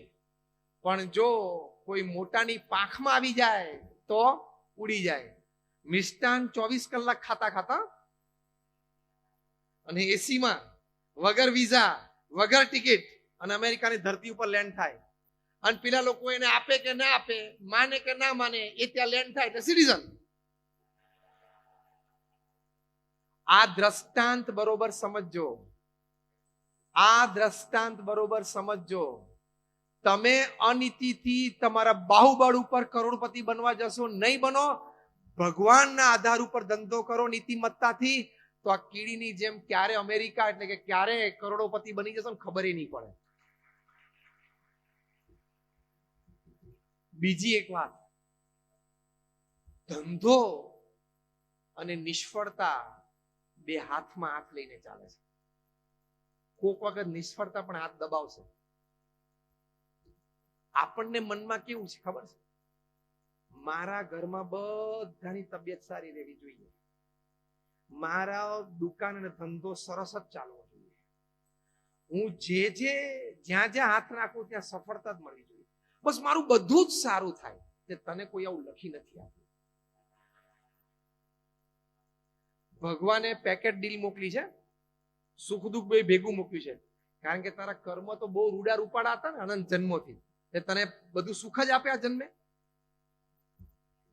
એટલે આ વાત ઇન્સ્ક્રાઇબ કરીને જજો કે જીવનમાં એક વાર મિનિમમ અને કદાચ 2-3 વાર પણ ધંધામાં નિષ્ફળતા આવવાની શક્યતા છે. એ સ્વીકારી લેજો. આ હાર્ડ વસ્તુ છે, તમે નહીં સ્વીકારી શકો, પણ હકીકત છે. નહીં સ્વીકારો તો પણ જીવનનો આ ક્રમ તો છે જ. ડોનાલ્ડ ટ્રમ્પ અમેરિકાના પ્રેસિડેન્ટ છે ને અત્યારે, એમના વિશે પુસ્તક લખાણું છે, the rise, fall and the rise of Donald Trump. હવે હું જે વાક્ય બોલું એ પુસ્તકમાં લખેલું છે, તમને આશ્ચર્ય થશે. 6 વખત એમના જીવનમાં એ રોડપતિ થયા અને 6 વખત અબજોપતિ થયા. 6 times. તો તું એક વાતમાં શેનો રડે? એક વારમાં થોડી ખોટ ગઈ અને થોડુંક દેવું આવી ગયું તો શેનો રડે? અત્યારે જો ને જે ટટ્ટાર ચાલે છે 72 વર્ષની ઉંમરે, અમેરિકાના પ્રેસિડેન્ટ છે, એ રિયલ એસ્ટેટ ટાઇકૂન છે. એક નાનો અનુભવ ટ્રમ્પનો અહીંયા આપણને થયો છે. એ રિયલ એસ્ટેટ ટાઇકૂન છે, એમનો એ ધંધો હતો. 6 વખત એમના જીવનમાં એ રોડ ઉપર એક પણ પ્રોપર્ટી નહીં, એક પણ ઘર નહીં, મોટલમાં રહેવાનું ને ખિસ્સામાં $10 એવી પરિસ્થિતિમાં આવી ગયા છે. કેટલી વાર? એટલે એકવાર અબજોપતિ બન્યા, પાછું $10, પાછું અબજ બિલિયનર, પાછું $10, પાછું બિલિયનર, પાછું $10, પાછું બિલિયનર, પાછું $10. 6 times. મને લાગે છે આવો તો વ્યક્તિ કોઈ પૃથ્વી પર નહીં હોય. બોલો. તો પણ માણસે હિંમત રાખી, થોડી ધીરજ રાખતા શીખવાનું, થોડુંક સ્વીકારની ભાવના રાખવાની. થાય. ડોનાલ્ડ ટ્રમ્પ જેવાને થાય. ઇવન રતન ટાટા એ જેગુઆર અને લેન્ડ રોવર લીધી, બે ઇંગ્લેન્ડની મોટી બ્રાન્ડ, તો એમને ઉતર ચઢ તો આવી જ ને આવે. It's part of life.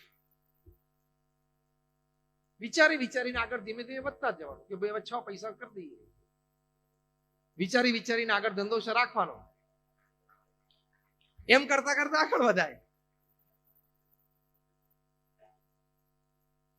પણ તમે ગભરાઈ જાઓ, તમે મૂંઝાઈ જાઓ, તમે પાછા પડી જાઓ તો ધેટ ઇઝ નોટ લાઈફ. મેં 500 કરતા વધારે જીવન ચરિત્રો વાંચ્યા છે. From Abraham Lincoln to Winston Churchill to Sachin Tendulkar to Mahatma Gandhi to Sardar Patel, Napoleon Bonaparte, બધા. આ બધાના જીવનમાં ઉતર ચઢ આવી જ છે.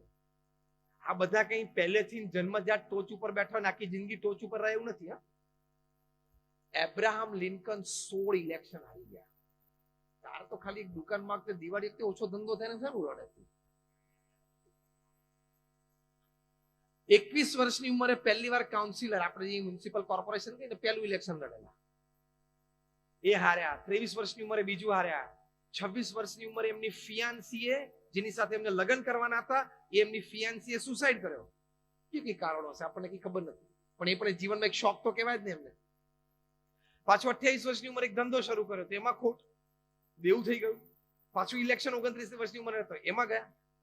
16 વખત ઇલેક્શન હારે પછી આપણા જેવા બે સારા સલાહકારો વલ્લભભાઈ શું સલાહ આપે? હવે તને કોકની દુકાને નોકરી રાખી દઉં છું, તું એ નોકરી કર, અને છેવટે તો એક કઈક 46 કે 48 વર્ષની ઉંમરે અમેરિકાના વાઇસ પ્રેસિડેન્ટનું ઇલેક્શન હારી ગયા. પણ જેટલી વાર હાર્યા ને એટલી વાર બીજી વાર ડબલ હિંમતે ઉભા થાય. આ શીખીને જજો. જેટલા જોરથી પડીએ ને એની ડબલ તાકાતથી ઉભા થવું એ મનુષ્યનું કર્તવ્ય છે. એનાથી આગળ મનુષ્યનું ગૌરવ છે. And at the age of 52, in the 17th election that he fought in his life, he won and became the president of America. એટલે આજે પણ તમે વ્હાઇટ હાઉસમાં જાઓ, ઓવલ ઓફિસમાં જાઓ, જ્યાં પ્રેસિડેન્ટ ઓફ અમેરિકા બેસે છે, ત્યાં પાછળ વોલ ઉપર એક જ એક્સ પ્રેસિડેન્ટનો ફોટો દરેક પ્રેસિડેન્ટ પ્રેરણા રૂપે રાખે છે, અને અબ્રાહમ લિંકનનો છે. તો ડોનાલ્ડ ટ્રમ્પની વાત કરી કે અબ્રાહમ લિંકનની વાત કરી, આટલી પછડાટ પછી પણ જો સ્થિર અને ધીર રહી શકતા હોય તો તું થોડાકમાં શું કામ બેબાકડો થઈ જાય છે? થોડાકમાં શું કામ ધીરજ ગુમાવે છે? આપણે અહીંયા બેઠા એ બધા પાસે 20 જોડી કપડા છે. તમારા બધા પાસે એક ઘર છે, એક BHK કે 2 BHK મિનિમમ કે મોટું છે. યસ. બીજો મુદ્દો. ત્રીજું, આમ ઓવરઓલ ને જનરલ સ્વાસ્થ્ય તમારા તમારા પરિવારજનનું સારું છે કિશોરભાઈ? Overall general fine. ત્રીજો મુદ્દો. ચોથો મુદ્દો, તમારા સંતાનો સ્કૂલ કોલેજમાં ભણવા જાય છે? હા. ઓકે. પાંચમો મુદ્દો, તમારી પાસે એક વ્હીકલ છે, ભલે 2 વ્હીલર પણ છે તો છે. પાંચમો મુદ્દો. છઠ્ઠો, ગામમાં અને સમાજમાં તમારે 25 પરિવાર સાથે સંબંધો છે. સાતમો મુદ્દો, તમારી પાસે મોડર્ન દ્રષ્ટિએ સુખ સગવડ કહી શકાય, ધારો કે એક મોબાઈલ ફોન, ધારો કે એક લેપટોપ, ધારો કે આઈપેડ, વોટેવર, એવા 2-4 સાધનો તમારી પાસે છે? તો કે છે. અહીં આપણે બેઠેલા બધા પાસે. આઠમો મુદ્દો, તમે 3 ટાઈમ જમી શકો દિવસમાં એટલું અનાજ લાઈફ ટાઈમ તમારી માટે સિક્યોરિટી છે? તમારા તમારા પરિવારની છે. અને છેલ્લો મુદ્દો, રવિવારના દિવસે, રજાના દિવસે તમને કોઈ પ્રવૃત્તિ કરવાનું મન થયું, ક્યાંક જવાનું મન થયું, તમે કરી શકો છો, જઈ શકો છો? તો કે હા. આ 9 મુદ્દા તમારી પાસે છે. આપણે અહીંયા બેઠા બધા પાસે છે. That means you are luckier and you are fortunate than 98.4% people upon this earth. પછી તું શેનો ડિપ્રેશનમાં દુઃખમાં આવે છે? આ 9 આઈટમ તારી પાસે છે ને એટલે તું 98.4% પ્રજા પૃથ્વી પર છે એના કરતા ભાગ્યશાળી છું. કારણ કે 98.4% પ્રજા પાસે 99 આઈટમ નથી. 40% પ્રજા પૃથ્વી પર એ બીજો ટાઈમ જમવા માટેની પાસે અનાજ નથી. અને તારી પાસે 9 આઈટમ છે. તું હવે 1.6 ના બ્રેકેટમાં તો આવી જ ગયો છું. 7 અબજની વસ્તીમાં તું કયા બ્રેકેટમાં છું? 1.6 માં છું. હા કે ના? હવે તું રોજ સવારે બારી ખોલીને અંતિલાની સામે રજીને રોડવા માંડ તો એ ખોટું.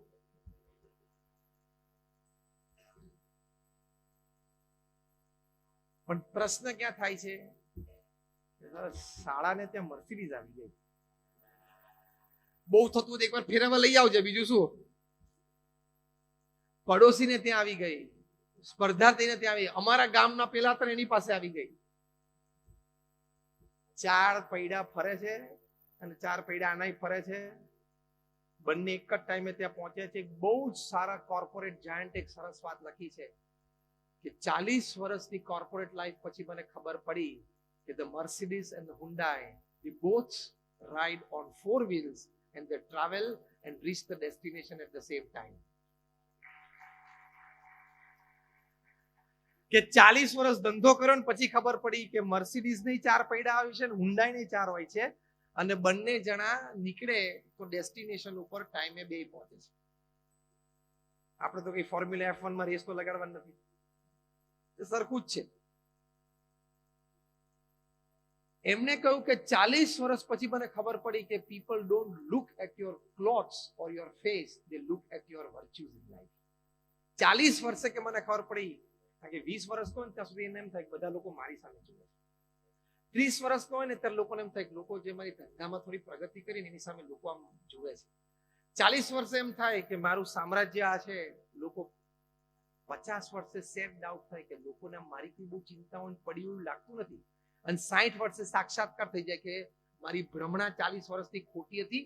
કોઈ મારી સામે જોતું નહોતું, કોઈને મારી પડી નહોતી. એમ બિગ બેનર લગાવવાનો કોઈ પ્રયત્ન નહીં કરવાનો. કોઈને તમારી પડી નથી અને કોઈને તમારી સામું જોતું નથી. એમાં મુંબઈ જેવા શહેરમાં તો નહીં જ. તો you live a satisfied life. You live the life that you want to live. હા કે ના? હવે અમે એવો વિચાર કરીએ કે અમારા ભગવા કપડા સામે લોકો જોઈને શું વિચારતા હશે? જે વિચારતા હોય એને સ્વતંત્રતા છે. અમે મારી ઈચ્છાથી પહેર્યા છે, મને અનુકૂળ છે, મારા ગુરુની આજ્ઞા છે. આ જીવનશૈલી મેં નક્કી કરી છે. With my mature mind I have taken a mature decision since last 30 years. So it is my part of the life. હું કોઈને ઓફેન્ડ તો નથી કરતો ને, બસ ધેટ્સ ફાઇન, ફિનિશ. હું કોઈને નડતો તો નથી ને કોઈ નુકસાન તો નથી કરતો ને, તો ફાઇન, તો હું મારી લાઈફ જીવું છું. એવી થોડીક સ્ટેબલ વિચારધારા પણ રાખવાની. 24 કલાક મનમાં વિચાર રહે છે હું કેવો લાગીશ, લોકો મારા વિશે શું વિચારે છે. કોઈ તારી સામે જોતું નથી અને કોઈ તારા વિશે વિચારતું નથી. ખોટી ભ્રમણામાં તું રહીશ નહીં. અરીસા સામે ઉભો હોય ત્યારે ખોટી ભ્રમણા હોય. અરીસા સામે ઉભો હોય ત્યારે શું ભ્રમણા? દરેક વ્યક્તિને કે ભગવાને થોડુંક જો આ 10-15% સરખું કરી નાખ્યું હોત ને તો હું બોલીવુડમાં પહોંચી જાય. એકાદા વુડમાં ચાલત. હોલી, બોલી, કોલી, ફોલી, ટોલી જેટલા છે એમાંથી એકાદા વુડમાં ચાલી જાય, લાકડામાં. પણ એ 15% બાકી રાખ્યું છે જેથી થિયેટર ભરાય, ઓડિયન્સ ભરાય. બધા ક્યાંથી ચડી જાય? એટલે આના પરથી શું મુદ્દો સમજવાનો? અસંતોષ જીવનમાં રાખવો નહીં. જે મળ્યું છે એનાથી સંતોષ ભોગવી લેવાનો.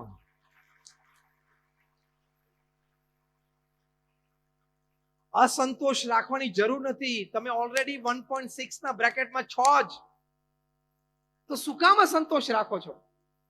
Why are you? આપણે જીવનને સમજ્યા જ નથી. And that is why you start hating your life. Love you જિંદગી નહીં, હેટ યુ લાઈફ થઈ જાય. ભગવાને મને આ ના આપ્યું, આ ના આપ્યું. મેં ઓલરેડી તમને ગણાવી દીધું એ 9 આઈટમમાં તમે છો એટલે 1.6 ના બ્રેકેટમાં છો જ. 99.4% પ્રજા કરતા તમે પૃથ્વી પર સુખી છો. અરે 98.4. પછી તમારે કેટલી ઈચ્છા છે? તો એક આ મુદ્દો આપણે સમજવાનો, વિચાર દ્રઢ રાખવાનો, સ્ટેબિલિટી દ્રઢ રાખજો તો જીવી શકાશે. અને અસફળતા તો આવશે. થોમસ અલ્વા એડિસને 10,000 પ્રયોગ કરેલા ઇલેક્ટ્રિક બલ્બ માટે. એક દિવસ સવારે આખી એમની ફેક્ટરી બળી ગઈ. એમને કોઈ કહ્યું કે આખી ફેક્ટરી રાખ થઈ ગઈ, ધૂળ. એ ત્યાં ગયા અને જોઈ કે આખી ફેક્ટરી ખાક થઈ ગઈ અને રાખનો ઢગલો. એડિસન એમના સંતાનને કહ્યું, એના દીકરાને, કે જ્યાં તારી માને બોલાઈ આવ. તો એના દીકરાએ પૂછ્યું કેમ મમ્મીને બોલાવો છો? તો કે તારી માએ આટલો મોટો રાખનો ઢગલો ક્યારેય જિંદગીમાં જોયો નહીં હોય. એ જોઈ તો લે એકવાર. શું સ્થિરતા કહેવાય! કેટલી સ્થિરતા કહેવાય! એના પત્ની આવ્યા ને તો એ તો બિચારા આમ હિપતાઈ ગયા અને આમ જમીન ઉપર પડી ગયા. અલ્વા એડિસનના પત્ની, ઓહ આપણું આખી ફેક્ટરી બળી ગઈ. થોમસ અલ્વા એડિસન એમના પત્નીનો હાથ પકડીને એમને જરા બેઠા કર્યા, સ્વસ્થ કર્યા. અને કે આમાં ખોટું શું થયું? અરે કે આપણી આખી ફેક્ટરી બળી ગઈ, તમે કહો ખોટું શું થયું? થોમસ અલ્વા એડિસને કહ્યું, આકાશમાં જોઈને ભગવાનનો આભાર માન્યો. Thank God, all my mistakes have burned up. શું એટીટ્યુડ કહેવાય માણસનો! અને તારે એક લોન નું વ્યાજ, એમાં આટલું બધું ટેન્શન. નીકળી જઈશ, ધીરજ રાખ. શું કામ ગભરાય છે, મૂંઝાય છે? નીતિથી કામ કરજે, પુરુષાર્થ કરજે અને ભગવાનને પ્રાર્થના કરજે. આપણા હાથમાં જેટલું હોય એટલું આ 3 વસ્તુ છે. એ શસ્ત્રો વાપરી લેવાના, 3. નીતિથી કામ કરવું, ખૂબ પુરુષાર્થ કરવો અને ભગવાનને પ્રાર્થના કરવી. બાકી કરશે. જ્યાં સુધી બળ્યું નહોતું ત્યાં સુધી એ ડેટા રેકોર્ડ હતો. બળી ગયું એટલે એથી અભિગમ ફેરવી નાખ્યો. મિસ્ટેક્સ. બીજું વાક્ય બોલ્યા, I am coming back at 10. I will start afresh. હું હમણાં 10 વાગે પાછો આવું છું અને પાછી શરૂઆત કરું છું. એમ ધંધામાં ખોટ જાય ને તો કહેવાનું કે અત્યાર સુધી 10 વાગે આવતો હતો ને દુકાને, કાલથી 8 વાગે આવીશ, કામ તો કરીશ. અત્યાર સુધી સાંજે 7 વાગ્યા સુધી બેસતો હતો ને હવે 9 વાગ્યા સુધી બેસીશ, પણ બહાર તો નીકળીશ જ. નેગેટિવ વિચાર કરવાનો જ નહીં. રોજ સવાર ઉઠીને વિચાર કરવાનો, I can do it, I will do it. હું કરીશ અને હું કરી શકું છું. હિંમત તો રાખવી પડશે. હિંમત ખોશો તો બધું ખલાસ થઈ જશે, આખો પરિવાર ખલાસ થઈ જશે. અરે છે ને સમાજ, આટલી મોટી તાકાત તમારા સમાજની બેઠી છે.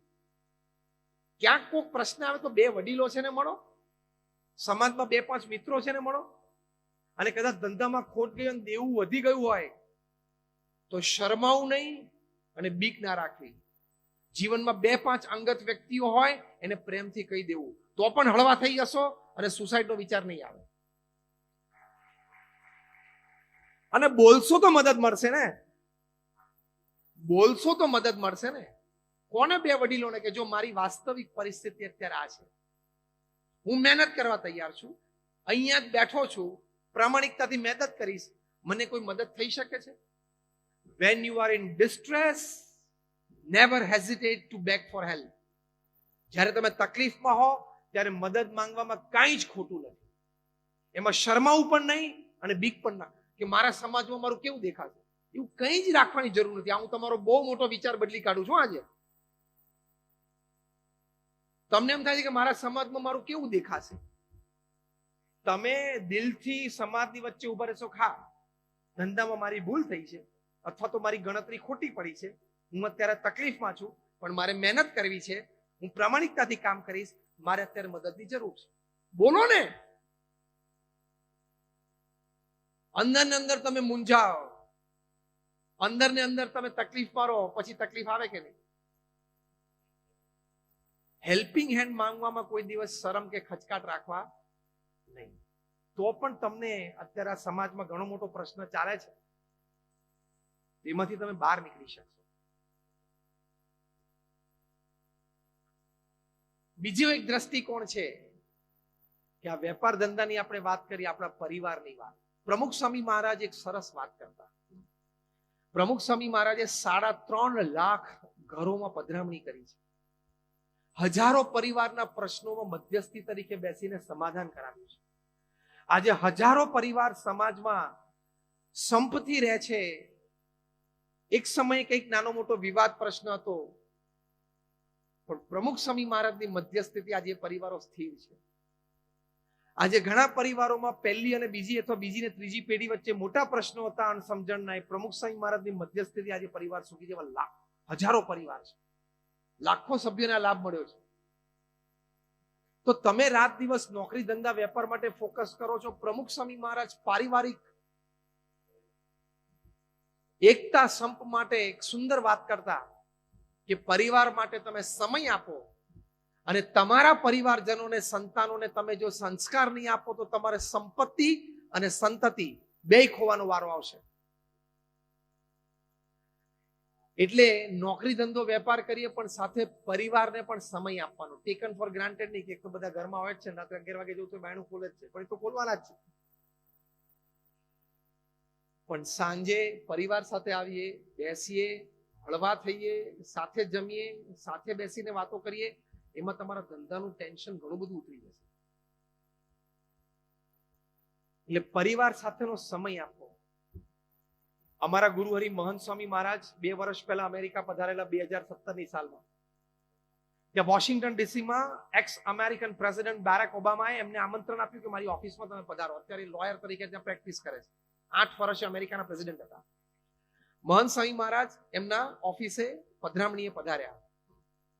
ત્યારે તમને આશ્ચર્ય થશે કે બેરેક ઓબામાએ વાત કરી કે હું 8 વર્ષ અમેરિકાનો પ્રેસિડેન્ટ રહ્યો, એમાં એક પણ દિવસ એવો નથી કે સાંજે 7 વાગે હું, મારા પત્ની અને મારી બંને દીકરીઓ અમે 4 જણા રાત્રિ ભોજન માટે સાથે ન બેઠા હોય.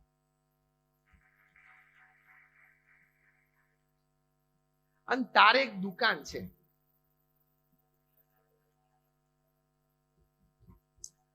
અમેરિકાના પ્રેસિડેન્ટ, તું વિચાર તો કર, એનો વહીવટ વ્યવહાર તને ખબર છે? તું જે આમ કોલર ખુલ્લા રાખીને કે બાપુ આપણો વહીવટ ઘણો મોટો છે, આપણે જેટલા બેઠા છે ને આખા યોગી સભાગૃહમાં, અને નીચે સ્ક્રીન ઉપર બધા સાંભળી રહ્યા છે, બધા માટે આપણે બધાનો વહીવટ વ્યવહાર બધો ભેગો કરીએ ને તોય અમેરિકાના પ્રેસિડેન્ટના વહીવટની સામે છાંટામાં ના આવે. એટલે પહેલા તો તારો ઈગો ઓછો કર નાખ કે હું 3 શોરૂમ ચલાવું છું. એ પેલા ઈગો ઓછો કર. આ સ્ટેટમેન્ટ તમને માન્ય છે કે આપણે જેટલા બેઠા છીએ બધાનો વહીવટ વ્યવહાર અને કામ ભેગા કરીએ તોય અમેરિકાના પ્રેસિડેન્ટના વહીવટ વ્યવહાર સામે છાંટો પણ ના આવે. એ લેવલ ઉપર જે નિર્ણયો લેવાના હોય, જે જવાબદારી હોય, જે ચર્ચાઓ થતી હોય, અત્યારે ચેન્નાઈમાં ચાલુ છે. સામાન્ય જવાબદારી નથી આ. એની વચ્ચે તમને સવારના પોરમાં ઉઠીને સફાઈના લેસન શીખવાડે છે.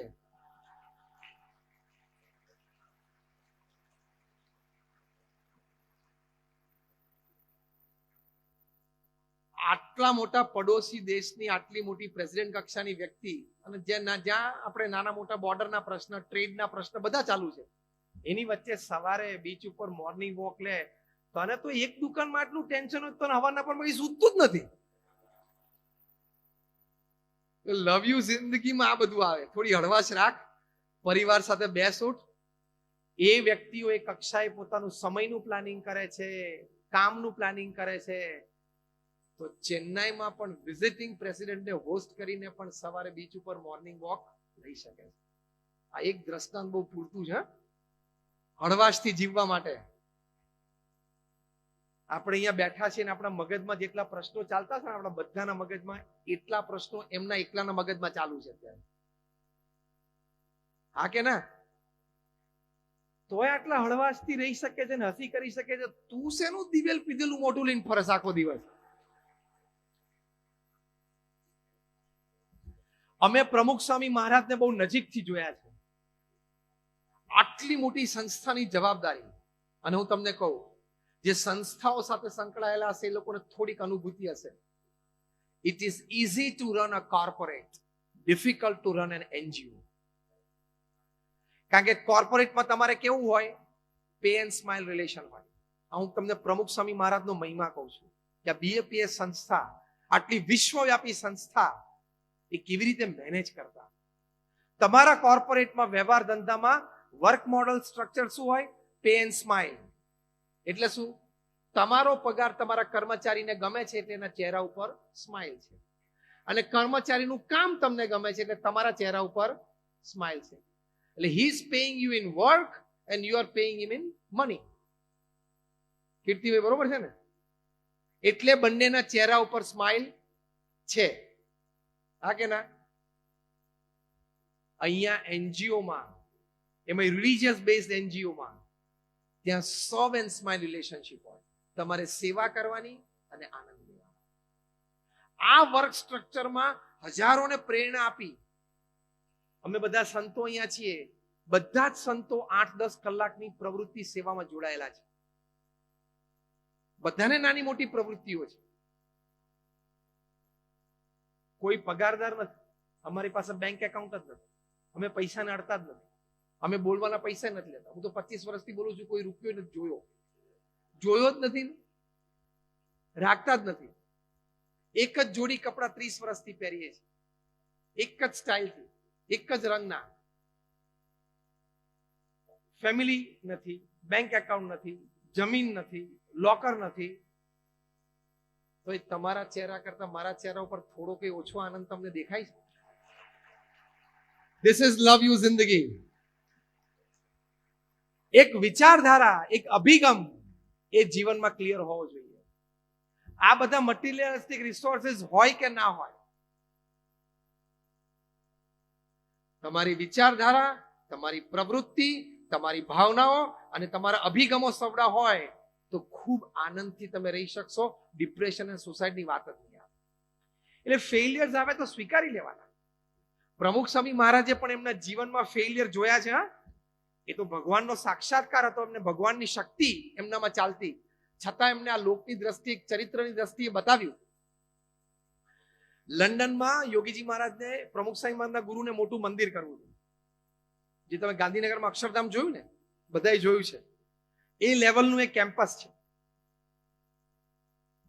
પછી પ્રમુખ સ્વામી મહારાજે કર્યું તેની માટે લંડનમાં હેરો નામના સબબમાં અમે એક જમીન લીધી. હું આ લેટ 80s ની વાત કરું છું. આજુબાજુના રેસિડન્સે અમારી સામે કેસ કર્યો કે આ લોકો રાત્રે 12 વાગ્યા સુધી ઘંટ વગાડશે તો અમારી પીસ, અમારી પ્રાઇવેસી બધું ડિસ્ટર્બ થશે. અને કેસ ચાલ્યો. અમે પણ લોયર રોકેલો, એ લોકોએ પણ લોયર રોકેલો. પશ્ચિમના જગતમાં લીગલ પ્રોસેસના ભાગરૂપે એક સિગ્નેચર કેમ્પેઇન હોય છે. એટલે કે બંને પાર્ટીને કોર્ટ એમ કે તમે જેટલો અફેક્ટેડ નેબરહુડ છે એમાંથી તમે એક એક વ્યક્તિને મળો અને સિગ્નેચર લો કે કોના તરફેણમાં. એટલે એ પણ એક મોટો મુદ્દો ગણાય છે ફાઇનલ જજમેન્ટમાં. એ બધું થયું અને ફાઇનલ જજમેન્ટ આવ્યું કે અમે કેસ હારી ગયા. જજમેન્ટ અમારી વિરુદ્ધમાં આવ્યું અને ફૂલ એન્ડ ફાઇનલ જજમેન્ટ આવ્યું કે BAPS કેનોટ બિલ્ડ અ મંદિર there. હવે અમે જમીન તો લઈ રાખી. પ્રમુખ સ્વામી મહારાજ અહીંયા ઇન્ડિયામાં બરોડામાં હતા અને અમારા લંડનથી અમારા ટ્રસ્ટી શ્રીઓએ, CM પટેલ અમારા મુખ્ય ટ્રસ્ટી હતા, એમણે ફોન કર્યો કે સ્વામી આપણે કેસ હારી ગયા છીએ અને હવે આપણે ત્યાં મંદિર નહીં કરી શકીએ.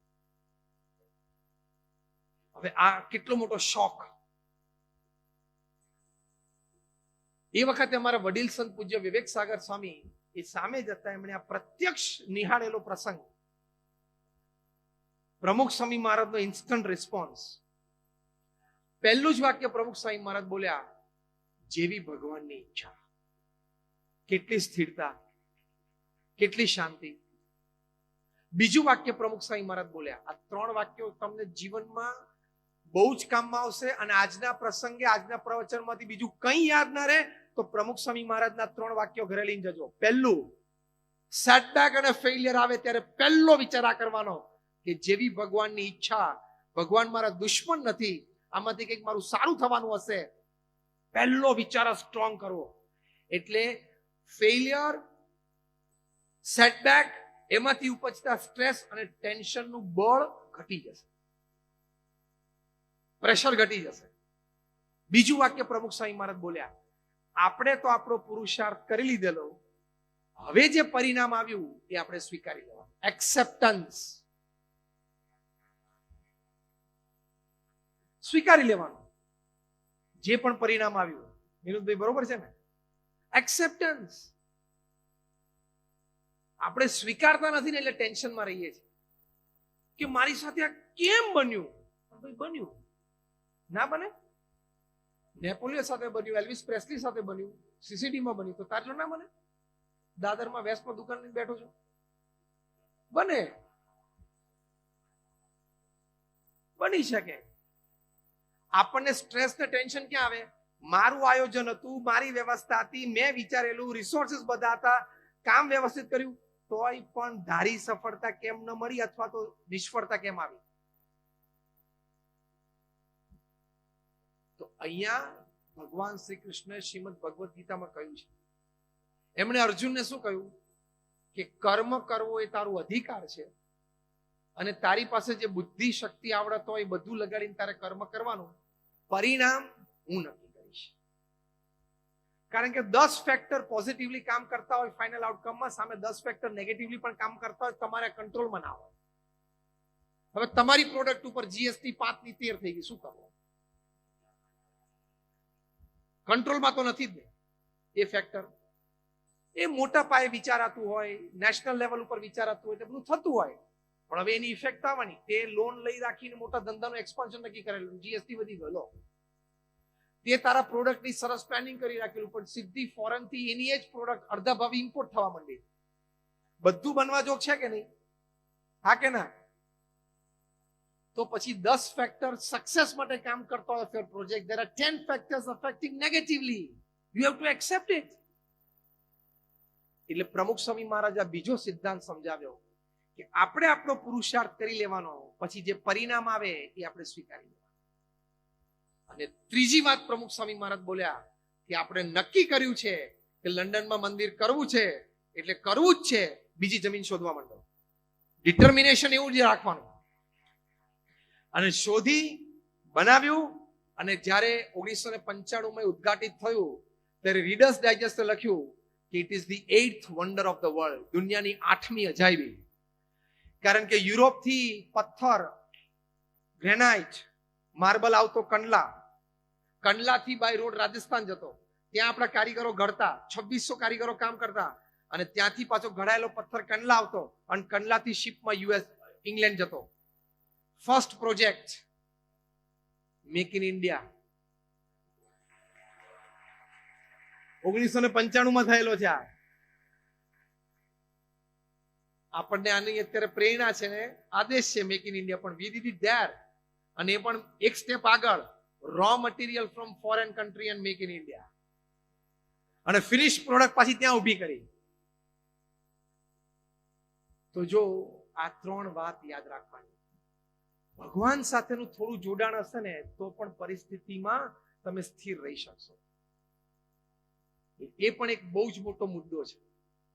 તો પારિવારિક સંબંધોની આપણે વાત કરતા હતા, તો જ્યારે તમે સમય આપો છો ને, પ્રમુખ સ્વામી મહારાજે આ કહ્યું કે સંસ્કાર આપો, એમાં સંસ્કારમાં આજે મેં વાત કરી મુખ્ય વાત છે કે ભગવાન પ્રત્યેની શ્રદ્ધા અને ભગવાન કરતા હરતા છે એ વાત તમારા સંતાનોને સમજાવવું. તમારા સંતાનોને 2 વાત કહેવાની કે બેટા you can do anything, but with the grace of God you can do more than you can do anything. તમારા સંતાનોને આ 2 વાત શીખવાડી કે બેટા તું ધારે કરી શકે, તું હિંમત રાખ. અને બીજું શું શીખવાડવાનું કે બેટા ભગવાન પ્રત્યેની શ્રદ્ધા રાખીશ ને તો તારા ધાર્યા બહારનું પણ તું કરી શકીશ. એ ભગવાનનું કરતા પણ પરિવારમાં સમજાવવાનું, એટલે એને સમય પણ આપવાનો, સંસ્કાર પણ આપવાના, અને સંસ્કારમાં મુખ્ય આપવાનું. એની માટે પ્રમુખ સ્વામી મહારાજ એક સરસ વાત કરતા, ઘર સભા. તમે આ પ્રયોગ કરો. અત્યારે પ્રમુખ સ્વામી મહારાજનો શતાબ્દી મહોત્સવ અમે ઉજવી રહ્યા છીએ. એ નિમિત્તે પ્રમુખ સ્વામી મહારાજના જીવનનો સૌથી મોટો સંદેશ હોય તો એ છે ઘર સભા. એટલે કે રોજ રાત્રે, કદાચ ન થઈ શકે તો અઠવાડિયામાં 2 વાર, તમે 4, 5, 7 પરિવારજનો સાથે રહેતા હો, તમે 20 મિનિટ માટે શાંતિથી ઘરે ભેગા બેસો.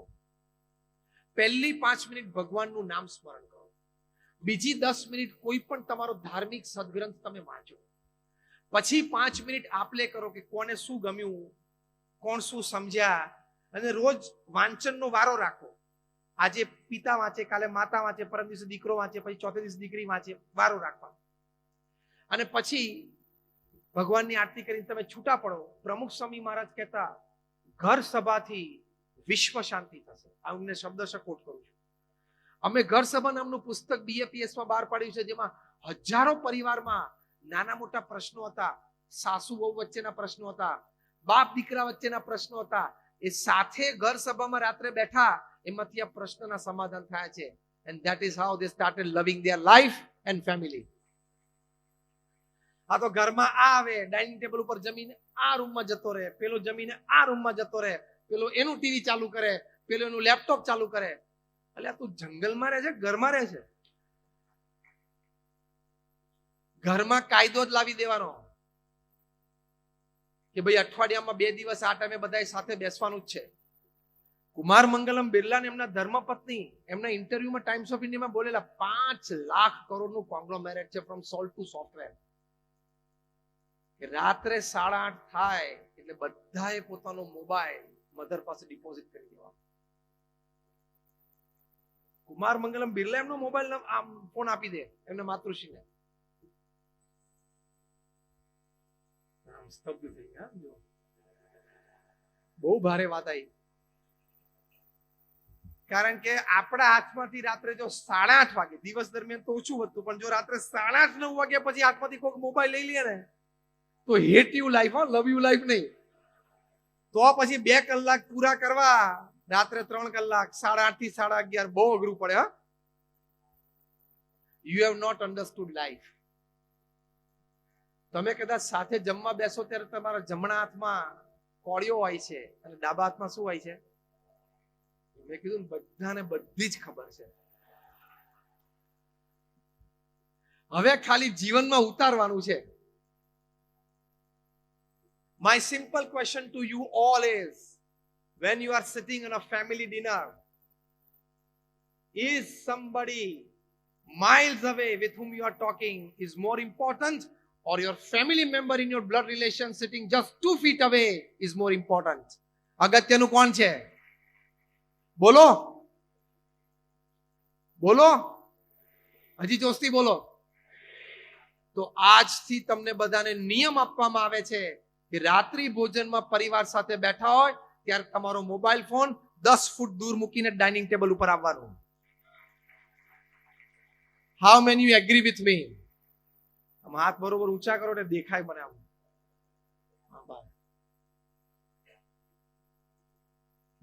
વાત સાચી લાગે છે કે નહીં? એટલે અડધો કલાક માટે તો આની ગુલામી છોડો. 10 ફૂટ દૂર રાખીને જમવા બેસવાનું. અને ધારો કે જમતા જમતા પણ રિંગ વાગે તો? હવે બધી ખાલી જગ્યા પૂરજો, હું પ્રશ્ન પૂછું છું. જમતા જમતા તમારા મોબાઈલની રિંગ વાગે તો? બધા બહુ શાણપણાનો જવાબ આપો છો.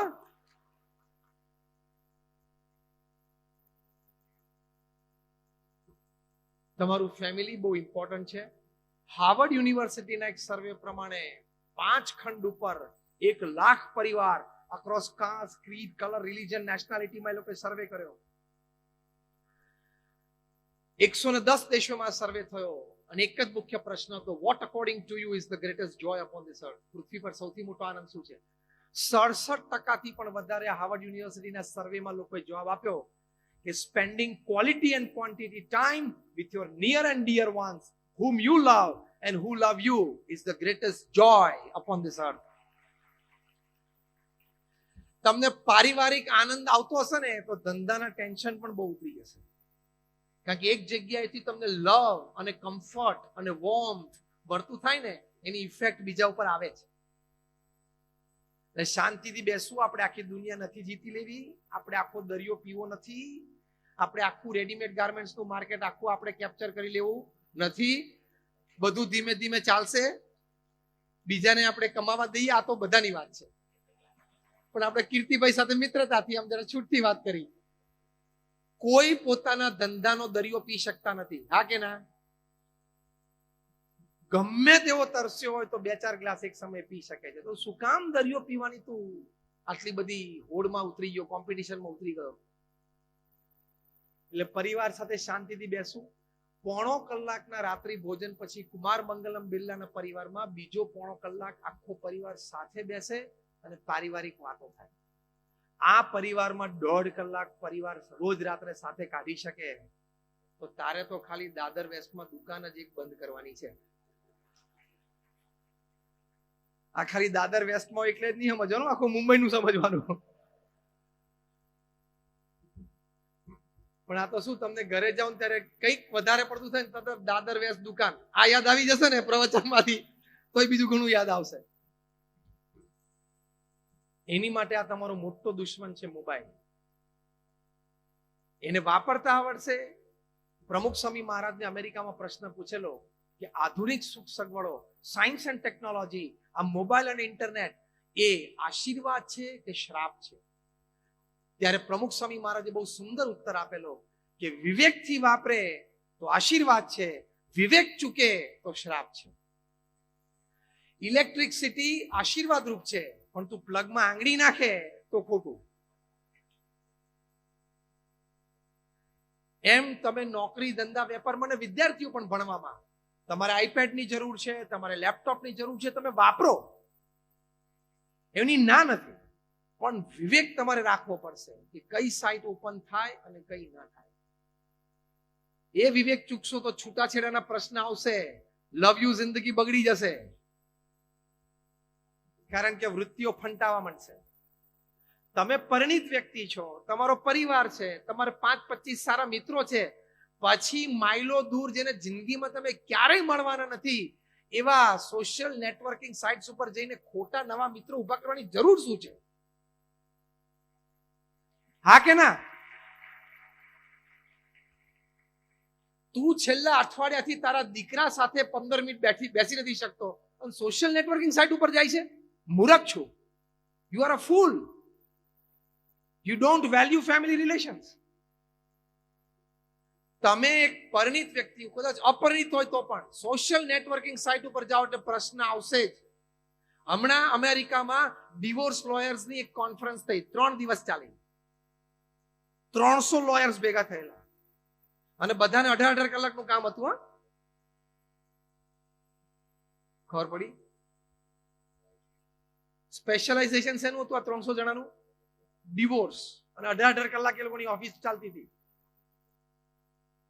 એ 300 લોયર્સની 3 દિવસની કોન્ફરન્સ પછી કન્ક્લુઝન રિપોર્ટ જે તૈયાર થયો, એ રિપોર્ટની કોપી નેટ ઉપર પણ છે, તમને પણ ઉપલબ્ધ થશે, મારી પાસે પણ છે.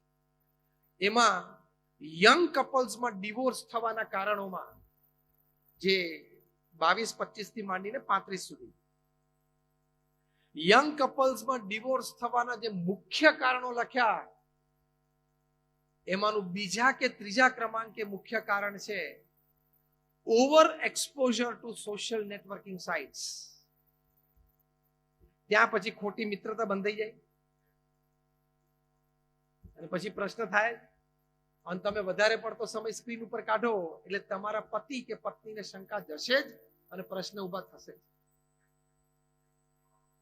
એટલે બીજો નિયમ આ લેજો, તમે આજે આવ્યા છો તો અપરિગ્રહની વાત કરીને, તમે લેપટોપ અને આઈપેડ ને મોબાઈલ ફોન વાપરો, તમે ઇન્ટરનેટ વાપરો, નોકરી ધંધા વેપાર માટે વાપરો, એની ના નથી, કમ્યુનિકેશન માટે વાપરો, ભરપૂર વાપરો ટેકનોલોજી, પણ વિવેક ચૂકીને સોશિયલ નેટવર્કિંગ સાઇટ ઓપન ના કરતા એ અપરિગ્રહનું વ્રત અત્યારે તમારા બધા જૈનોએ આજે આ યોગી સભાગૃહમાંથી લઈને જવાનું છે. યસ ઓર નો? આમાં ઓછી હાથ ઊંચા થાય. હા, બરોબર, ઊંચા કરો હાથ એમ. અને તમે શાંતિથી બેસીને વિચાર કરો ને, જે વ્યક્તિ કોઈ બ્રાઝિલમાં રહે છે, કોઈ કોલંબિયામાં રહે છે, અને એ તો તમને ઓળખાવે છે કે હું આ જેન્ડર છું, કારણ કે એ જેન્ડર ના હોય. હા, હવે મને બધી ખબર છે એવું તમને ખબર પડી ને? હા, ઘણા વખત એવું હોય, એ તો આધાર કાર્ડ લિંક થશે ને એની સાથે, પછી ખબર પડશે કે તમે જેને સ્વીટી માનતા હતા ને, ભૂરો ભરવાડ બાજુમાં રહે છે. આધાર કાર્ડ નો લિંકિંગ પછી ખબર પડશે, એટલે ખોટી જગ્યાએ પછી ભરાઈ જાઓ. એટલે એ ડિવોર્સ નું મુખ્ય કારણ છે. આપણા સત્શાસ્ત્રોમાં સ્ત્રી પુરુષ મર્યાદા લખેલી છે. એ મર્યાદા તમે ઓળંગો એટલે પ્રશ્ન આવશે. આ મી ટુ મુવમેન્ટ અત્યારે શેનું ચાલે છે? મોટા મોટા માનધાતાઓ પડ્યા કે નહીં? ગયા વર્ષે કેબિનેટ મિનિસ્ટરે રાજીનામું આપવું પડ્યું કે નહીં? કેટલી મોટી મોટી એમએનસીઝ ના સીઈઓ એ રાજીનામું આપવું પડ્યું. એટલે સ્ત્રી પુરુષ મર્યાદામાં તમે ખ્યાલ નહીં રાખો તો પરિવાર બરબાદ થશે, ડિવોર્સ આવશે, અને હેરાન થઈ જશે. એક જગ્યાએ પવિત્ર ગ્રંથિથી આપણે બંધાયેલા છે, એની પવિત્રતા આજીવન જાળવી રાખવી. ડિવોર્સનો પણ એક મોટો કેસ હોય છે ને સમાજમાં, મોટો પ્રશ્ન છે. તો આ એક સોશિયલ નેટવર્કિંગ સાઇટ. બીજું, આ એક પેકેજ ડીલ છે. મેડ ફોર ઈચ અધર કપલ હોય ને, એને એવોર્ડ મળે પાછો સમાજમાં. મેડ ફોર ઈચ અધર. એમાં 60-40 નો રેશિયો હોય છે. 60% એકબીજાને અનુકૂળ હોય, ગમતું હોય, ફાવતું હોય, બાકી 40% કોમ્પ્રોમાઇઝ, એક્સેપ્ટન્સ અને એડજસ્ટમેન્ટ જ હોય છે. તમને આશ્ચર્ય થશે કે પ્રથમ 10 કારણો જે ડિવોર્સના છે ને, એમાંનું એક કારણ બેડરૂમમાં પંખાની સ્પીડ પણ છે. બોલો, તમને અતિ આશ્ચર્ય છે ને? એકને 5 ઉપર જોઈએ, એકને 2 ઉપર જોઈએ. પહેલા 10 માંનું આ કારણ છે, the speed of the fan in the bed. અલે આટલું એડજસ્ટ નથી થઈ શકતા, ગોદડું ઓઢ, ચાદરના બદલે ગોદડું ઓઢ. એટલું પણ જો આપણે એડજસ્ટ ના થઈ શકતા હોઈએ. પ્રમુખ સ્વામી મહારાજ વલ્લભ વિદ્યાનગરમાં હતા. એક અમારા હરિભક્ત, એમની 2 દીકરીઓના લગ્ન હતા. બંને દીકરીઓની કંકોત્રી લઈને પ્રમુખ સ્વામી મહારાજ પાસે આવ્યા કે મારી બંને દીકરીઓનું એક જ માંડવે નક્કી કર્યું છે, એક જ દિવસે જાન આવવાની છે, સરસ પ્રસંગ છે, આપ આશીર્વાદ આપો. પ્રમુખ સ્વામી મહારાજ એમના હાથમાંથી બંને કંકોત્રી લઈ ઠાકોરજીને ધરાવી, પુષ્પ મૂકી, ચાંદલો કરીને એમને આશીર્વાદ આપ્યા. બંને સુખી થાય. પછી પ્રમુખ સ્વામી મહારાજ એમનો હાથ પકડીને બહુ સુંદર વાત કરી. પ્રમુખ સ્વામી મહારાજે કહ્યું કે તમારી બંને દીકરીઓને સલાહ આપજો કે બેટા, હવે ત્યાં એ તારું ઘર છે, ત્યાં સાસુ સસરા એ તારા મા બાપ છે, અને બીજું કહેજો કે 2 વર્ષ થોડુંક સહન તો કરવું પડશે. પ્રમુખ સ્વામી મહારાજ એમના વિશાળ અનુભવ પરથી બોલ્યા કે દીકરો હોય એને કદાચ નોકરી ધંધા ઉપર 2 વર્ષ સહન કરવું પડે, દીકરી હોય એને થોડું સાસરે સહન કરવું પડે. પણ તમારી દીકરીને કહેજો કે મૌન રાખે. વડીલોની મર્યાદા રાખે, સામું ન બોલે. કદાચ સાસુ સસરાની કોઈ ગેરસમજણ અને ખોટું ખીજાય તો પણ એક સમયે તો સાંભળી જ લેવાનું. 2 દિવસ પછી શાંતિથી બેસીને કહેવાય કે બા તમે આ વાત કરતા હતા પણ વાત આમ હતી, અથવા તો બાને કહેવાનું કે પપ્પા વાત એટલે સસરા જે વાત કરતા હતા એમના મનમાં સમજણ આમ હતી પણ પ્રસંગ આમ હતો. એવું 2 દિવસ પછી શાંતિથી કેવું. તો સાસુ સસરાને પણ એમ થાય કે દીકરી ખાનદાન છે, સંસ્કારી છે, સામું નથી બોલતી, અને આવા 2 પ્રસંગ બને તો બહુ ડિગ્નિટીથી જીવી શકે. પણ તમે અત્યારે એને ખોટી સલાહ આપો છો કે બેટા જરાય ચિંતા ના કરીશ, કંઈક થાય ને તરત ફોન કરી દેજે. આ ખોટી સલાહ છે. એને કહેવાનું કે ભાઈ સહન, ટોલરન્સ તો લાઈફમાં બધાને ડેવલપ કરવું પડે. તમે એમ માનો કે મારું જ ધાર્યું કાયમ થાય, મારી ઈચ્છા પ્રમાણે થાય, એ તો રાજા રામનું પણ થયું નથી. એ કહેવત છે ને, તો તારું અહીંયા દાદર વેશમાં કેવી રીતે થશે દુકાને?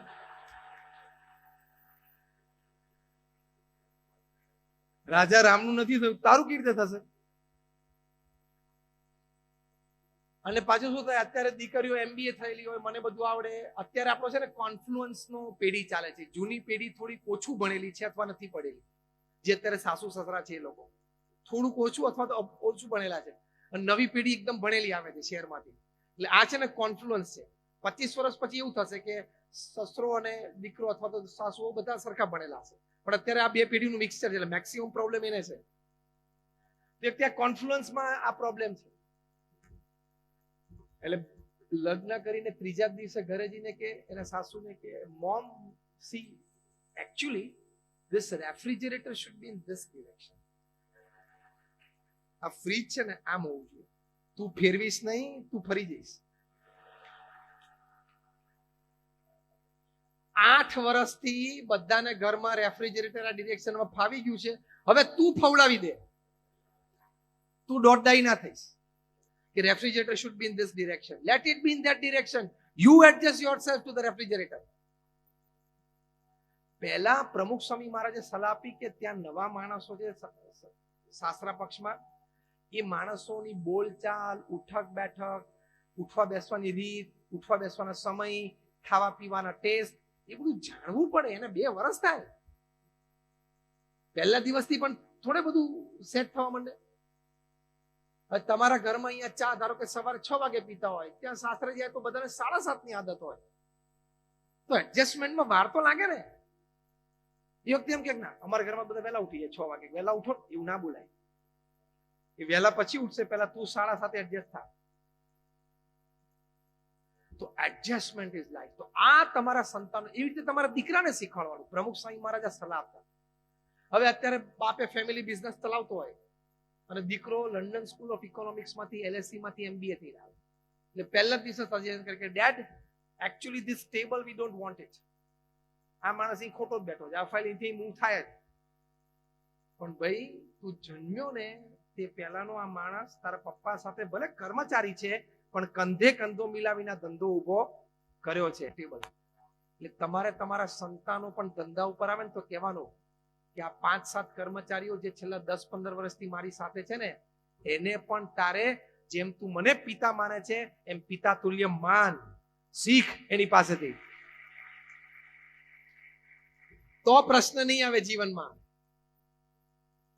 અને કદાચ તમારા સિનિયર કર્મચારી અને તમારા દીકરા વચ્ચે પ્રશ્ન થાય તો તમારે તમારા દીકરાને સમજાવવાના કે બેટા તું હજી જુનિયર છું, ભલે ભણેલો છું, તારા વિચારો સારા છે, પણ એના ઇમ્પ્લિમેન્ટેશનમાં વાર લાગશે. આ જૂના માણસો છે, ટ્રેડિશનલ રીતે ઘડાયેલા છે, ધીમે ધીમે ભેગા રહેતા રહેતા રહેતા રહેતા રહેતા ભેગું થશે. સીધું જર્ક નહીં વાગે. મોટા મોટા કોર્પોરેટ હાઉસીસમાં લેગેસી પ્રોબ્લેમ છે ને, અને મોટા મોટા બિઝનેસ હાઉસીસમાં બિઝનેસ ફેમિલીમાં પ્રોબ્લેમ થયો છે ને.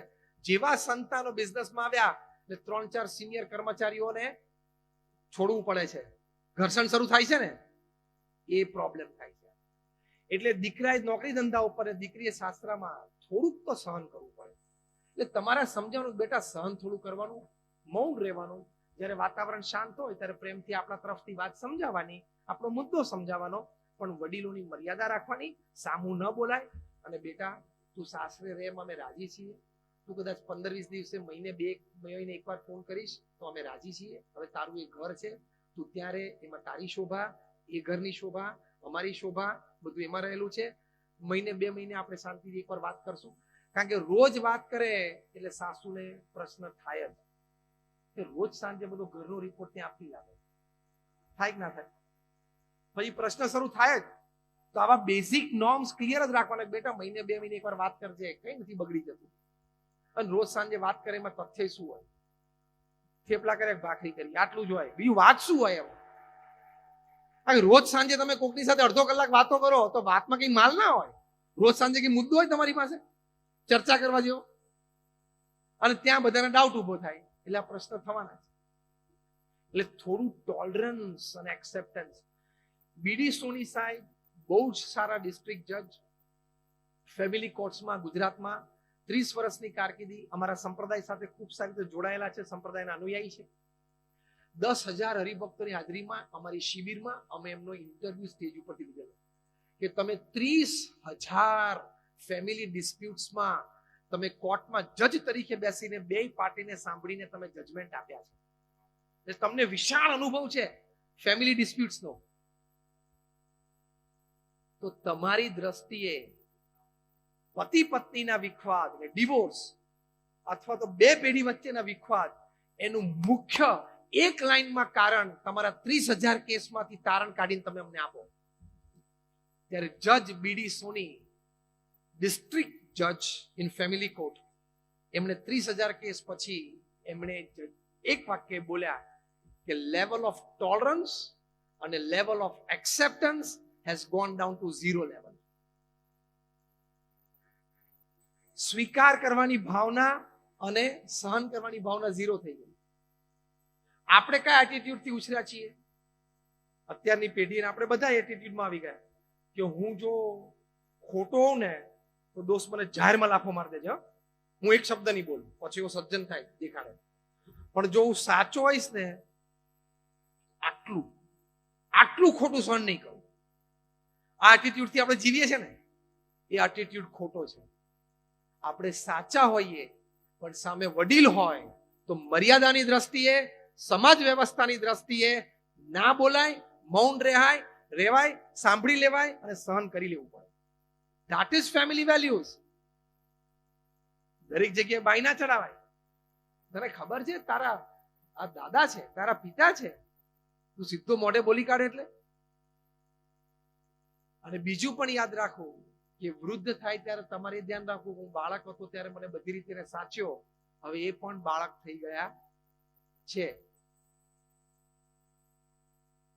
કારણ કે નાના 8 વર્ષનો બાળક પેન્ટમાં યુરિનલ ન કરી જાય એ મોટી સિદ્ધિ છે. એવું 90 વર્ષના વ્યક્તિ માટે એ જ સિદ્ધિ છે. એટલે પાછો બાળક જ બની જાય છે. તો મારે પણ એમને સાચવવા. તમે તમારા ઘરમાં જગ્યાની મોકળાશ હોય અને વ્યવસ્થા હોય છતાં તમારા મા બાપથી તમે દૂર રહેતા હો, તમે એને દૂર કાઢ્યા હોય, જે પણ ઘરમાં કારણો બન્યા, તો remain ready for the same treatment 25 વર્ષ પછી. તમારા માતા પિતા જો વૃદ્ધાશ્રમમાં રહેતા હો તો એ જ રૂમની ડુપ્લિકેટ ચાવી અત્યારથી લઈ રાખજો. 25 વર્ષ પછી ગેરંટેડ તમારે એ રૂમમાં રહેવાનું જ છે. કારણ કે તમારા દીકરા દીકરીએ જોઈ લીધું કે વૃદ્ધ માતા પિતાને આવી રીતે રખાય. ગેલેરીમાંથી સીધું વૃદ્ધાશ્રમ દેખાતું હોય, પેલા રૂમમાં ગોઠવી દેવાના. પ્રમુખ સ્વામી મહારાજને ન્યુયોર્ક એરપોર્ટ ઉપર એક પત્રકારે પૂછેલું કે આપણી સંસ્કૃતિમાં તો વૃદ્ધાશ્રમ નથી, ઘરડા ઘર નથી, કેવી રીતે ઘૂસી ગયા અને કેવી રીતે સમાજમાંથી નીકળે? પ્રમુખ સ્વામી મહારાજે સ્પોન્ટેનિયસ એક જ વાક્યમાં એમના શાનપણાના અનુભવ પરથી ઉત્તર આપ્યો. સાંભળજો ઉત્તર. પ્રમુખ સ્વામી મહારાજ બોલ્યા કે તમે સમાજમાંથી બાળ ઉછેર કેન્દ્રો, ચાઇલ્ડ કેર સેન્ટર્સ કાઢી નાખો, વૃદ્ધાશ્રમ એની જાતે નીકળી જશે. હસબન્ડ વાઇફ બંને યંગ હોય ને એડ્યુકેટેડ, બંનેને પોતાનું કરિયર બનાવવું હોય એટલે ડે કેર સેન્ટરમાં બાળકોને મૂકી આવે. They pay you back in your own coins after 25 years. Simple. તમે પ્રમુખ સ્વામી મહારાજ આ ઉત્તર આપ્યો કે તમે બાળ ઉછેર કેન્દ્રો, child care centre, day care કાઢી નાખો તો વૃદ્ધાશ્રમ એની જાતે નીકળી જશે. એ બોન્ડિંગ નાનપણથી થઈ જશે. આપણી સંસ્કૃતિ તો શ્રવણની છે, માતા પિતાની સેવા કરવાની. એટલે તમે ખભા ઉપર બેસીને, કાવડ ઉપર બેસાડીને તમે જાત્રા ના લઈ જાવ તો સમજ્યા, તો પ્લેનની ટિકિટ ના કાઢી આપો એ સમજ્યા. અરે ઘરમાં તો શાંતિથી રાખો. અને જો તમારા ઘરના વહુએ આમ વૃદ્ધ માતા પિતા સાસુ સસરા માટે થાળી પછાડી, એ જ રણકાર 25 વર્ષ પછી સાંભળવો પડશે. યાદ રાખજો, કર્મનો સિદ્ધાંત એપ્લાય થશે જ. થાળી પછાડી એટલે થાળી પછડાવવાની 25 વર્ષ પછી. એટલે ઘરમાં કહેજો બધા ફેમિલી મેમ્બર્સ ને કે વૃદ્ધ માતા પિતાની સેવા કરવાની. એ લોકો ટાણે કટાણે ખાવા માંગશે નાના બાળકની જેમ, ભૂલી પણ જશે. દવાનો ટાઈમ હશે ને દવા ભૂલી જશે તો પાછું ઇરિટેશન આવશે તો કંઈક બોલી જશે. એ વૃદ્ધ મા બાપ સામે કશું જ બોલવાનું નહીં. એ જે બોલે સાંભળી લેવાનું. એમને પ્રેમથી જમાડી દવા આપી અને સુવડાવી દેવાના. આ જ સિદ્ધાંત રાખવાનો. તો એ family values, that is love life. Then you have loved your life. બાકી તો કૂતરા ને ગધેડા પૃથ્વી ઉપર જીવે, એ ટોળે ટોળા ફરે છે, ટોળે ટોળા નીકળે છે. એટલે ધીસ ઇઝ લાઈફ. ભગવાનમાં શ્રદ્ધા રાખશો તો આ બધી જ વાતો અને વિચાર તમારા હૃદયમાં બહુ જ સ્થિર થશે.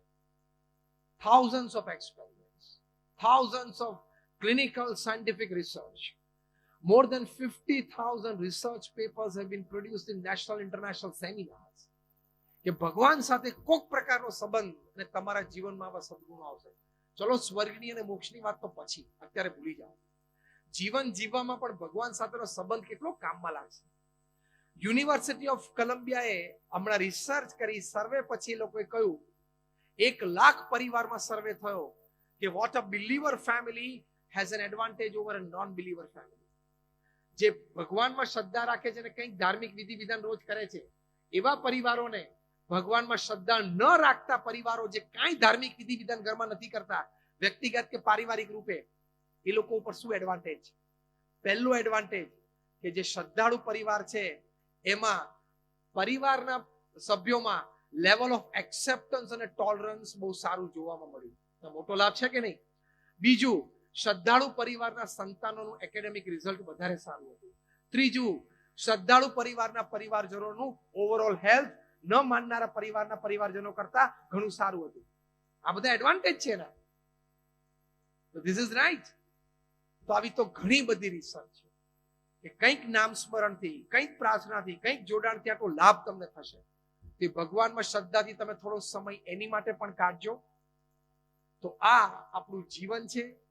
પહેલી વાત આપણે કરી કે કામ, નોકરી, ધંધામાં નૈતિકતા, પ્રામાણિકતા હંમેશા રાખજો. બીજી વાત આપણે કરી કે કર્મનો સિદ્ધાંત તો લાગુ પડશે, પડશે અને પડશે જ. એટલે કોઈ દિવસ અનૈતિક કામ કરતા નહીં. ત્રીજી વાત આપણે કરી કે નોકરી, ધંધા, વેપારની સાથે પરિવાર માટે પણ સમય આપજો, પરિવારજનોને પણ સંસ્કારિત કરજો.